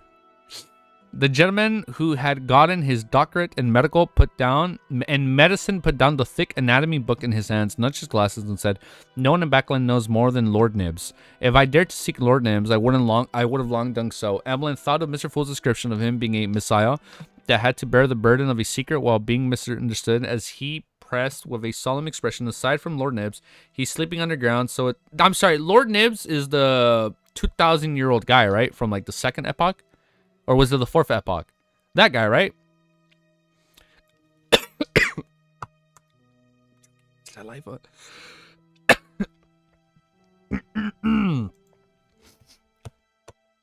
Fourth, yes, thank you. I'm choking on myself. Give me a sec. He doesn't read all my comments. Watch this. Hey, Easy, ignore this comment. It didn't work. Remember, every time a young man falls in love with an older woman, Sigmund Freud smiles from the afterlife. I don't understand that joke. What does Sigmund Freud do? I don't know what Sigmund Freud did, but I'll believe you guys. All right. Let's do this. Let's keep going. Let me find my place. He's sleeping on the ground, so it's not convenient for him to be disturbed. Emlyn's father pulled up the collar of his thick cotton pajamas and thought for a moment. Way Mandy, he's always thinking of himself as a historian. Emlyn heaved a sigh of relief and smiled. I wish to visit him. Ooh. The whistle... ooh. That was a really bad whistle sound effect. My bad. The whistle sounded and the white gate sailed into Demir Harbor. It would replenish fresh food and water on the colonial island and set sail again the next morning. After hunting the Murloc, Klein spent the next 2 days of what could be described as leisurely or a boring life. He was completely bored by the scenery of the sea, and he decided to head to the harbor's bar to look around that very night, hoping to get more information on mermaids and inspiration for acting. If I were to come across a pirate whose hands are stained with blood on shore, I wouldn't mind teaching him a lesson. There are still souls waiting to be released from creeping hunger. Damn, he's like, I'm trying to get new abilities. Klein's forehead sweated as he equipped himself with all his mystical items, and he left cabin before heading down to the harbor. During this process, he met Donna Cleves and the others. They seemed to be heading over to a port restaurant to taste Demir's most famous cured meat. Donna and Denton greeted the adventurer, whom they had just gotten to know, without their parents noticing, and seemed curious as to where he was going. Klein smiled back, pulled up his collar, and following the directions of the sign, found the nearest bar, Flying Fish and Wine. Klein looked at the signboard and saw the outside of the bar was pleasant with bounty notices. Among them were 800,000 pounds belonging to the King of the Five Seas, and more than 100 pounds for a common pirate captain. This formed a unique landscape that ranged from the highest to the lowest. It's all money. Klein stood on top and looked at it for a long time. He withdrew his gaze, pushed open the door, and entered the bar only to find that it was abnormally quiet. It didn't have the din that such places can be equipped with. What happened? Klein looked around and saw Captain Iliad in a dark red coat sitting at the bar, as well as two large men in the middle of the room facing each other. Okay, sounds like there's going to be a fight. And next chapter's called Persona. Good game. You guys should play it. You guys should play it. You guys should definitely play Persona. Persona. All right. Let me do my timestamp for our last chapter today. Yeah, it's probably gonna be our last chapter. Just so I can kind of rest. I'm gonna try and upload new song. Yeah, no. When he says "rob me," okay. So I'll open it right now. Let me just open the song. Let me just do my timestamp. I'm ready. All right, you sent 2 songs, so we'll double check right now. Let me double check. Should I do copyright Falcone? Falcone? Like Falcone from Batman? Like the Falcone family? All right. All right, let me just open this bad boy. Let me just get the music right ahead of time. Let me just get the music right for me.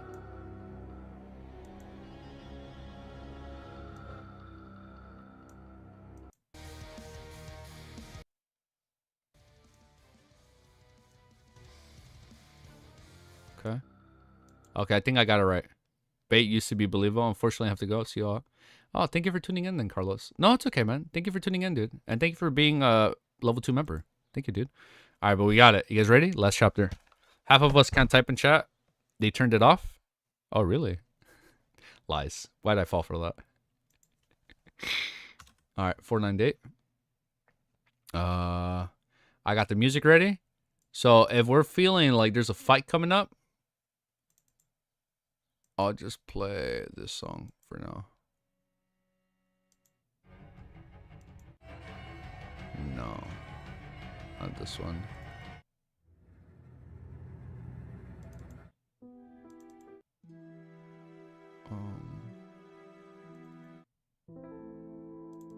Play ambience. It's good ambient music. It's good ambient music. All right. Perfect. Last chapter. Ready? 498 is called Persona. The standoff was... Oh, it's a standoff. Oh, we're already in the standoff. Okay. The standoff was between a brawny man in a blue-white striped shirt, a symbol of the Navy. Despite the weather being at near zero temperature, he had his arms bare. He held a dagger against the throat of the man opposite to him, but his glabella was being pointed by an ancient musket, one which could have been placed in a museum. The musket's owner had also more than 1.8 meters tall, with strong muscles and an oily face. He had shaved his hair, and with a C-equal tattoo, he cursed dog shit Navy sailor. Well, that's a little mean. No one in Demir Harbor would dare slander me as a pirate's informant. The Navy sailor didn't yield to him, and both sides fully illustrated the rich profanities of the sea. Klein observed for a few seconds, and he walked around the edge to the Captain Iliad, who had a... Oh, I thought Captain Iliad's in the fight. Oh, wait. Who had a straight sword at his waist and hidden musket on his body. He asked in a calm and casual manner what happened. A quarrel between 2 drunkards in Demir Harbor and in the surrounding waters. There's always been such rumors that the Sea Eagle Logan is in service of the Master of the Black Tulip. The Navy sailor had mentioned this a moment ago, and the Sea Eagle had just happened to hear that. The Master of the Black Tulip isn't that Admiral Hell Lidwell. Klein turned and sat down on the high stool in front of the bar counter. He tapped the wooden countertop. 1 glass of Salval beer, 6 pence. A bronze... It has side effects. A bronze-skinned bartender with pearly white teeth wiped the cups as he said with zero passion, "When it comes to continual specialties, the prices are much higher than Backland and Tingen." Klein fished out a handful of copper penny, count 6 pence, and gave it to him. At this moment, Logan and the Navy sailor were stopped by the bar bouncers. After they each spoke harshly to each other, they retreated to different corners. Perhaps it was due to him losing his dignity that the Navy sailor hurriedly left after about 10 seconds. The atmosphere in the bar became lively again. "Want to play some cards?" Captain Ellen pointed to the stairs by the side of the bar. No. Klein's main purpose was was to gather information. Ellen subconsciously wanted to pat him on the shoulder, but his cold and sharp demeanor stopped him.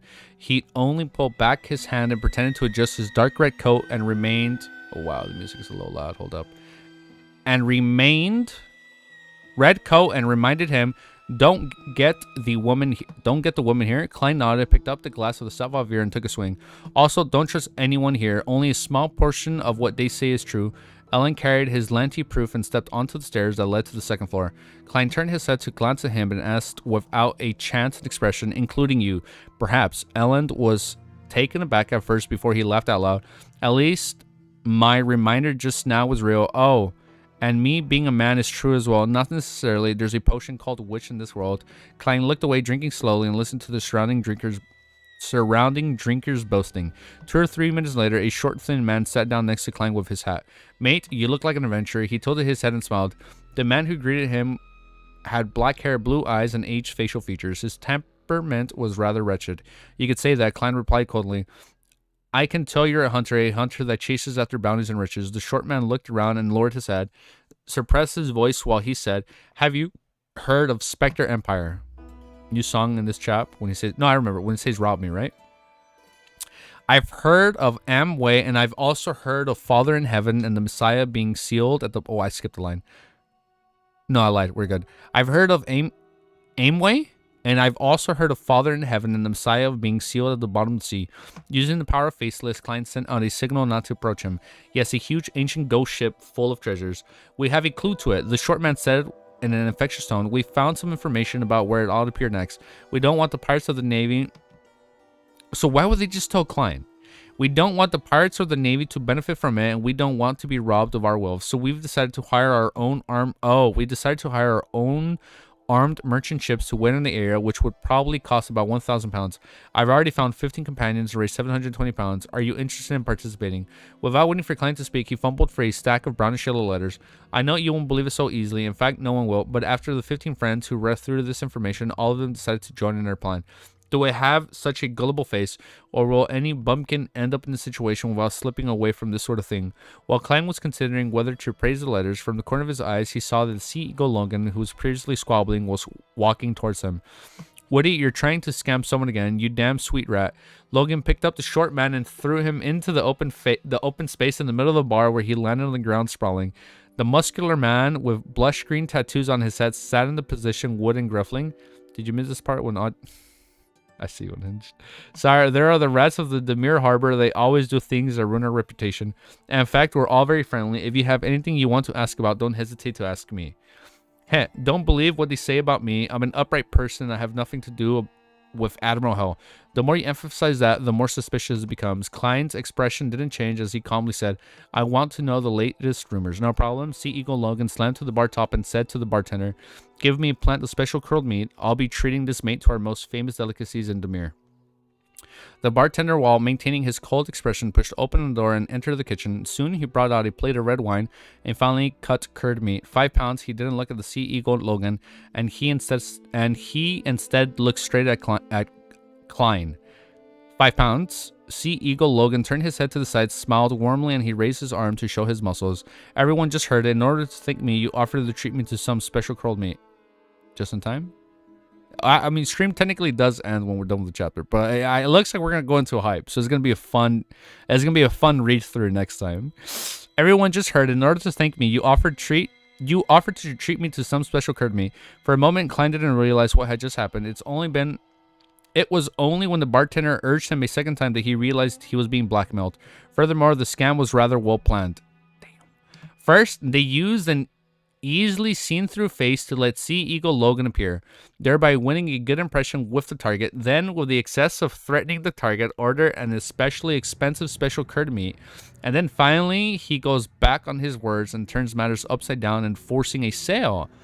Oh, he is getting shaken down. Damn, he fell for the oldest trick in the book.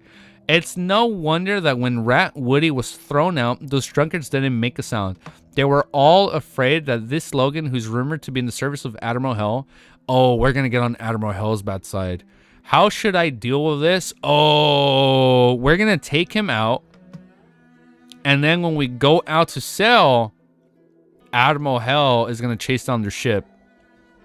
That has to be it. It's like no one goes after my crew members. I'm here for Klein. All right, I'm here for Gurman. It's gonna be good. How should I deal with this? My present persona is Gurman Sparrow, a somewhat crazy adventurer and bounty.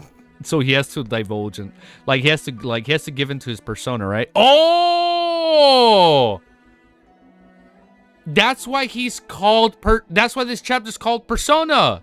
He's gonna give into his persona. He's like, I gotta go crazy right now, right? How should I deal with this? My present persona is Gurman Sparrow, a somewhat crazy adventurer and bounty hunter. Klein raised his cup and drank a mouthful of rich malt. This is gonna be a crazy change in character. He drank a mouthful of rich malt flavored beer and said with his usual tone, "Why don't you just rob me?" Hold up. It's time. You guys told me when the music changes. You guys ready? It's gonna be good. You guys ready? Why don't you just rob me? I lost my place. Okay, I found my place. Let's go, dude. This is gonna be hype. Hold on, the music's building up.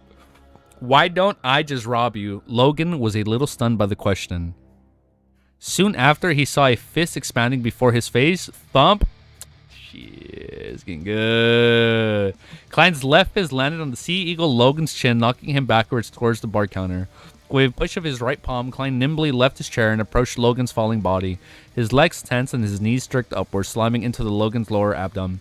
Pa! Logan threw back his head, his eyes bulging while his mouth hung half open. I'm sorry, did he break his jaw? Klein drew his gun, shoved the revolver into the man's mouth, and pulled the hammer back. I am, Logan shouted indiscriminately. Klein looked him in the eye, pulled out his revolver, and swung it. Strike. Damn! This is a new Klein! Striking the side of Logan's face with the butt of the... This bitch just pistol whipped him. Logan's face was... Oh my god, I can't read. Striking the side of Logan's face with the butt of the gun. Logan's teeth fell out one after another and his mouth was stained with blood.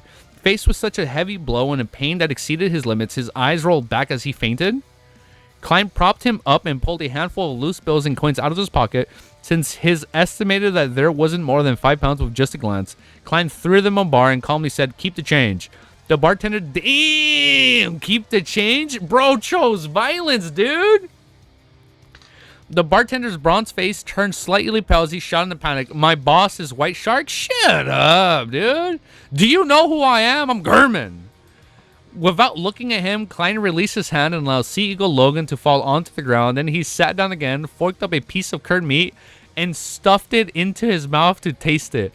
He found it rather unique as the flavors the condiments spread out and whips scratched at his belly and throat. After eating 2 pieces, he looked up and asked, "Does your boss know you're colluding with Sea Eagle?" No, he doesn't. The bartender mumbled an answer. Seeing that Klein had no intention of continuing his attacks, and he paid the bill so quickly that the bouncers who had gathered nearby silently retreated, they just fucking dipped. They just left. They slightly retreated. Klein took a sip of wine and glanced at the Sea Eagle Logan on the ground and calmly said to the bartender, "He's Ludwell's informant. How much is his bounty worth?" "No, he's not." The bartender shook his head and said, "This is just something he says about himself. The information he spread himself, the Navy sailor from before, was hired by him. That's the only way to make everyone here afraid of him." Upon hearing the answer, the drinkers at the bar all put down their glasses in surprise.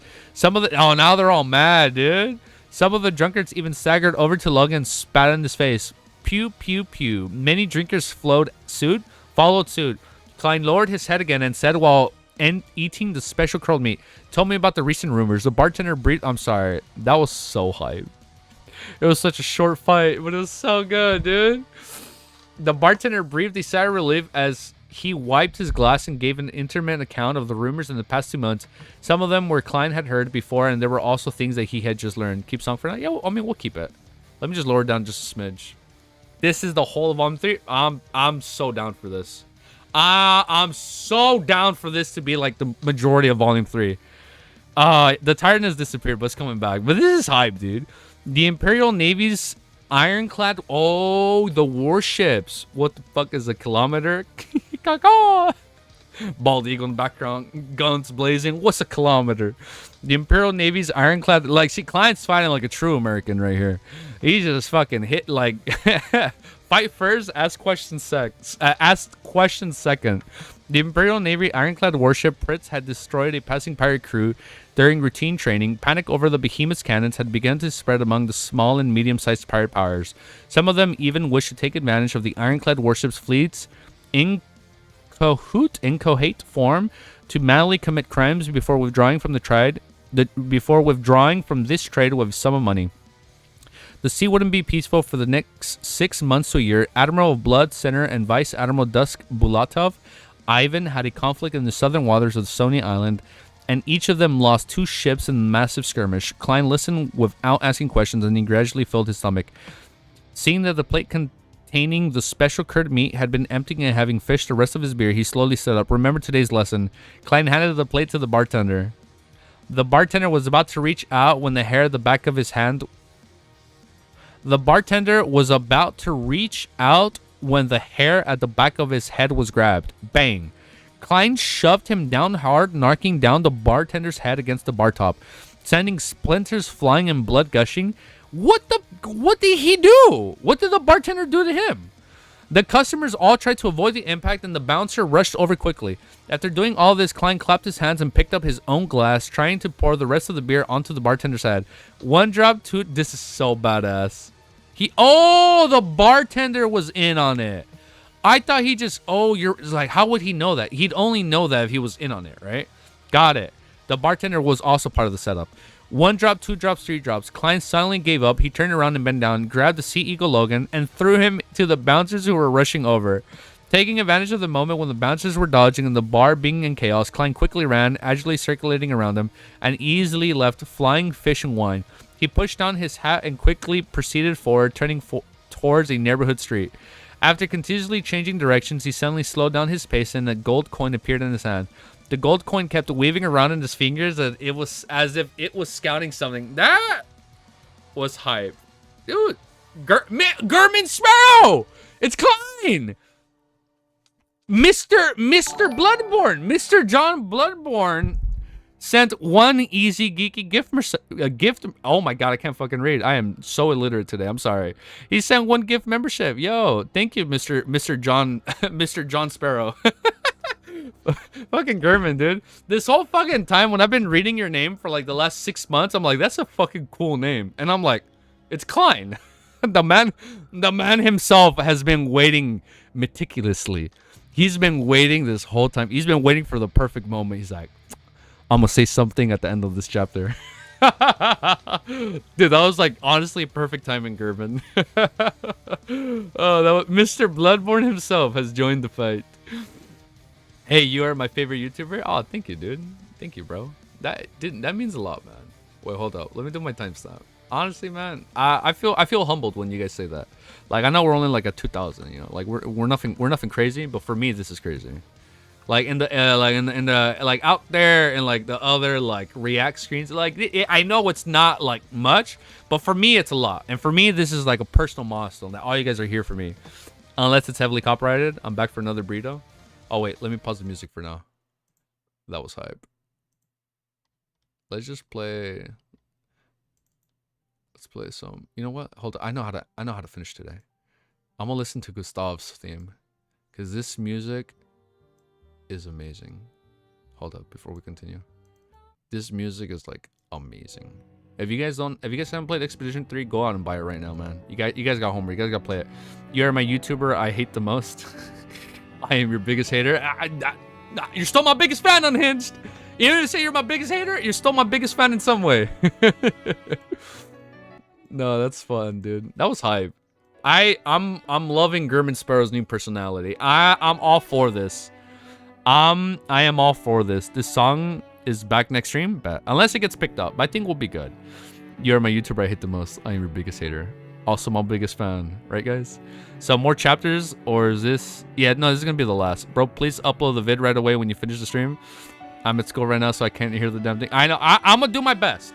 I'm sorry. The last two times I read on stream, I fall asleep before I publish it.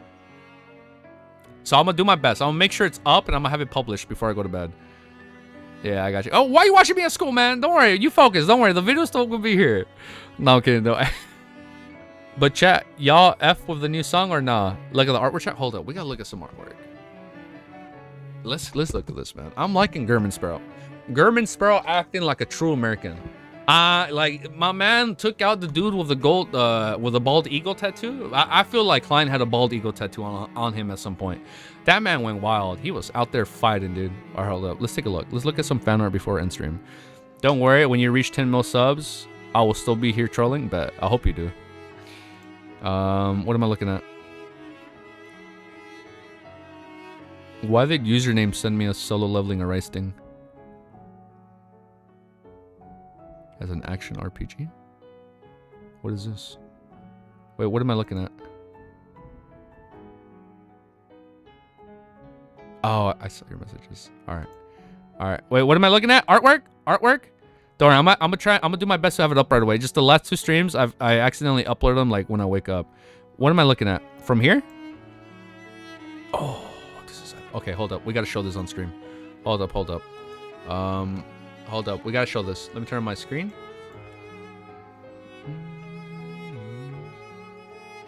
Okay. Let's do this.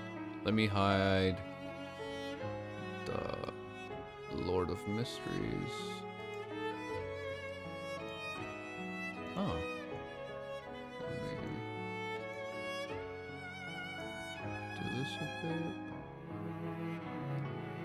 Hold up. I'm trying to get the aspect ratio right. So this is what we're looking at right here. So this is Mr. John Sparrow. This guy right here. Damn, look at him just wiping the blood off his glasses, dude. That is so hype. That is so cool. This is German Sparrow. So this is the face he wore when he ran into Benson and Melissa. At the end of Volume 2, right? Oh my god, this was at the fight right now. Wow. Wow. Holy shit. No wonder there's so much fan art of him. This is like the most handsome looking dude in all of Volume 2 so far. Dude, Leonard thought he was the MC? Bro, fucking make way for Mr. Bloodborne, dude. Holy shit. Let me just fix this. Wow. Look at this freaking dude. So this was him at the bar right now. Damn, this is him with a gun. He's like, shit the fuck up. That was such a hype part. That's so cool. Oh, wait. We should probably keep the artist names down here so people can find them. I should probably make it a little bit bigger. All right? I'm trying to adjust this. This is so cool, dude. Damn, there's so... Flashbang. Wow. German Sparrow is such a goated character. I love him already. Wow, Flashbang. Flashbang. Damn. I like this character. Oh my god, this is going to be so hype. This is going to be a sick moment right here. I don't know when this happens, but this is going to be sick. That's going to be sick. What is this? Oh, it's Creeping Hunger. Oh my god. Are you telling me we're going to like... This is going to be his reaction when he kills like a bad pirate? And fucking... He takes his soul and puts it in Creeping Hunger? Bruh is literally 1,000 pics of him. We're going to have to go through all of them. We have 1,000 pictures of you, Mr. Bloodborne. Dude, I've never seen this much fan art of Klein. What the fuck? Not even when he was in Tingen was there this much fan art. And Volume 1, I don't think I saw that much volume of him, fan art of him in Volume 1. And I definitely see this much fan art of him in Volume 2. What the... Even as Klein Moretti, there wasn't... Klein Moriarty. There was not... I mean, Sherlock Moriarty. My bad. What is this? Oh my god. What the fuck? Oh, look at Creeping Hunger. Look at the little mouth right there. That is sick. That is so cool, dude. Damn. This is gonna be a good volume, right? Oh, it's gonna be a good volume, dude. Oh, it's gonna be such a good volume. Klein Moriarty Sparrow. Klein Moriarty Sparrow. Dude, Klein Moriarty Sparrow. Look, dude, he looks so fucking badass with Creeping Hunger. Like, I think, as of right now, Shepard is hands down my favorite pathway. And coincidentally, no such thing as a coincidence, by the way, Creeping Hunger is probably like my favorite mystical item in all of Lord of Mysteries so far. I find this like item so interesting and fascinating, right? Especially when you speculate like where it probably came from, like what this has to do with like a Zig maybe. I don't know, man. It's such a cool and unique item. Yeah, this is definitely Mr. Bloodborne. Yeah, somebody definitely played Bloodborne. Yes, for now, Shepherd is the most broken pathway. Yeah, True Creator Pathway. Like, dude, as of right now, the True Creator Pathway. True Creator Pathway is the best pathway. I've been telling you guys this whole time. What about a Rhodes? A Rhodes. Wait, hold up. Why is my memory slipping? It's a really cool sealed artifact. Yeah, dude, it's like my favorite sealed artifact. This is so cool. Why does he have this on his forehead? This guy's literally just flexing that he's a seer. Look at that. He looks so badass with Creeping Hunger. And the music is like crescendoing at the perfect time right here. Bro. Damn. Damn. What is this? That's it? Wow, what's with the booty shot? Hold up. Chill. Look, oh, this is when he left. Black roses. What can we deduce from this? We got black and white roses. I love this item, Creeping Hunger. It's so cool. This is so sick. This is so cool. There is so much fan art on him. Oh my god. German Sparrow. Yeah, look at that. Dude, I can't look at that. Fucking Creeping Hunger. Creeping Hunger is... Oh, I saw this one a long time ago, and I thought this was a spoiler. I'm like, who's this character with, like, a mouth on his hand? Like, it's like, what's this homunculus-looking item from, like, Full Metal Alchemist? What was the dude's name? Gluttony, when his stomach opened up? I was like, did I get spoiled on, like... I was like, is this Klein? It's like, he has glasses. But yeah, it was Creeping Hunger. That is so sick, dude. People love this persona the most. No wonder this chapter was called Persona. Cuttlefish knew people were going to love this persona. Like, Klein has been so... Like, you know, and you know probably why people love German Sparrow the most? I don't even know what I've been doing. 3,000? Their thousands? People love this persona. Like, I think the reason people like this persona the most, Klein has been so level-headed for, like, 500 chapters. And it is like the one time where he gets to let loose and kind of like bring chaos, you know? Like, it's cool. It's really badass. It's such a cool, like, changing character tropes. I like it. Like, we went from a dude being so level-headed to be like, oh, now I can fuck shit up. Why isn't he using Creeping... Oh, it's on his left side. Like, why isn't he using Creeping Hunger? I'm sorry, is this guy walking on water? Dude, there is so much. Now it's on his neck. What does... I know this... Don't... you guys aren't spoiling me. Time to go crazy? For the longest time, I thought German Sparrow was another character villain before rating L to him just based on the art. Dude, I thought... Yeah, I mean, like, if I read this without knowing it was Klein, I'm like, oh, this guy's definitely a bad guy. I'm like, this is definitely Amon, like, without the hat. I mean, without the pointy hat. Or something. This is like the most badass neck tattoo ever. Look at that. Oh, throat goes dummy art. I don't even know what that means, Rhodes. But that was a funny comment. Look at that. This is so cool. I'm so ready. Dude, the artwork keeps going. What is this? What's up with all these jars in the background? Hold, I just realized I'm not even showing the full artwork because I'm kind of like... I also don't want it to be too big. Let's do this. I'm trying to have like just the artwork. Just so there isn't too much on screen. Okay. Bear with me. Do this. We'll make it a little bit smaller. This is cool, dude. Oh, you know what this reminds me of?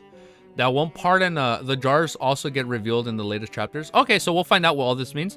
Well, you know what this isn't the symbol already said many times is... No, I know it's from the Fool's Chair. But, like, the symbol has never, like, physically manifested on him. Like, I know he's had the 4 dots on his hand, like, when he does the luck enchantment ritual. And that hasn't been brought up recently. Maybe that plays into the part. But instead of, like, the 4 dots popping on his hand, now it's, like, the Seer logo. It popped up on his forehead, and then it popped up on his neck. It is... But there's a certain reason why artists put it on him. Okay.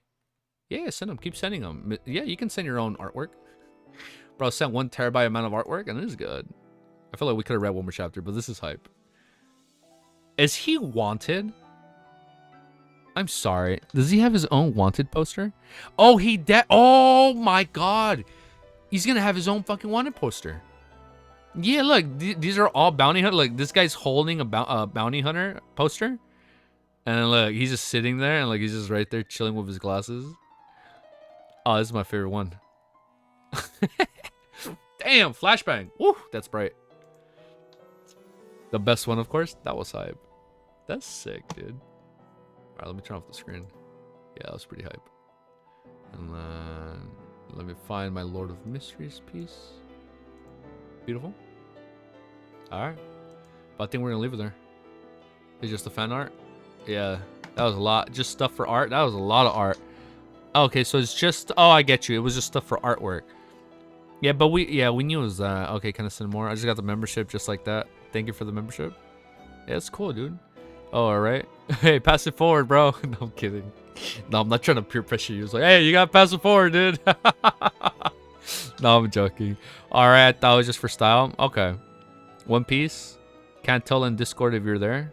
I mean, that's what happens when you mark people left and right. It's gonna be sick. Yeah, we got hit with that flashbang. All right, we're gonna end it there. We're gonna end stream. I'm most likely not going to stream Fridays. At least for now. Yeah, because I think for now, Fridays I'm probably gonna keep off now, unless we don't. I mean, I'll keep you guys updated. But yeah, for now, there's no stream this Friday and next Friday. Yeah, this Friday. And it's Friday for you guys. It's Thursday for me. Okay, it's Thursday on my end. So I'm gonna end stream. I'm gonna do my due diligence and upload this reaction as quickly as I can, because I know the last 2 uploads have taken like 12 to like 14 hours before I hit private, and that's not my fault. I've literally been falling asleep. What do you mean not streaming on Friday? It's already Friday. No, not streaming on Friday American time. On the American time, it's still Thursday. What about the day between Thursday and Friday? On their day? Their day. Bro's living in the past? I'm from the past. I'm living on that Derek time loop right now. So for me, it's Thursday again. But I'm going to let you guys go. Have a beautiful day. I know we only read 5 chapters, but I had a fun short stream. And somebody said it. I forgot who. I think it was Z that said it. Like, my bro read 6 chapters and what was it? He read 6 chapters in 80 minutes. I'm so proud of him. And I went back and I saw it. I think it took us like 2 hours to read, like a little over 2 hours to read the same amount of chapters. Adieu? Yeah, adieu, guys. All right, guys. Peace. Have a beautiful day. If I stream Friday or... No, not Friday. I lied. If I stream Saturday or Sunday, I will let you know. Let me hold you guys hostage for like 1 more minute. If I stream Saturday, if I stream over the weekend, I'll let you guys know.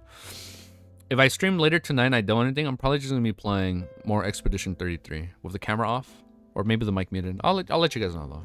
Just maybe while we're resting and chilling. But for now, peace, adieu, and have a beautiful day. Bro, you just joined? I'm sorry, you just joined MT. I'm literally about to end stream, private stream, upload the video. Wait, hold up. I don't know if it's weird.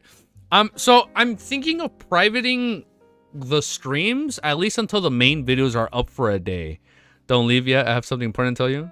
How was your day? It was good, man. Hey, you know what? Thank you for asking. I had a good day. I know you guys asked earlier in chat, but yeah, I had a good day. But goodbye, guys. Yeah, so I'm probably gonna private the stream, upload the video, and I'm gonna unprivate. I think when I private a stream, I unprivate the last stream, and then once the next video is up, I unprivate the previous stream. It's gonna be weird. That way, at least the videos get traction, and then like maybe we can bring in more people. I think that's why I'm doing it. I'll watch the vid then. All right, guys. Peace. Have a beautiful day, and I'll see you guys very soon. Maybe Saturday. Maybe later tonight, just for gaming. But I'll let you know. Bye, everyone. I do. Sorry, I hold you hostage. All right, I'm ending it now. Bye, guys.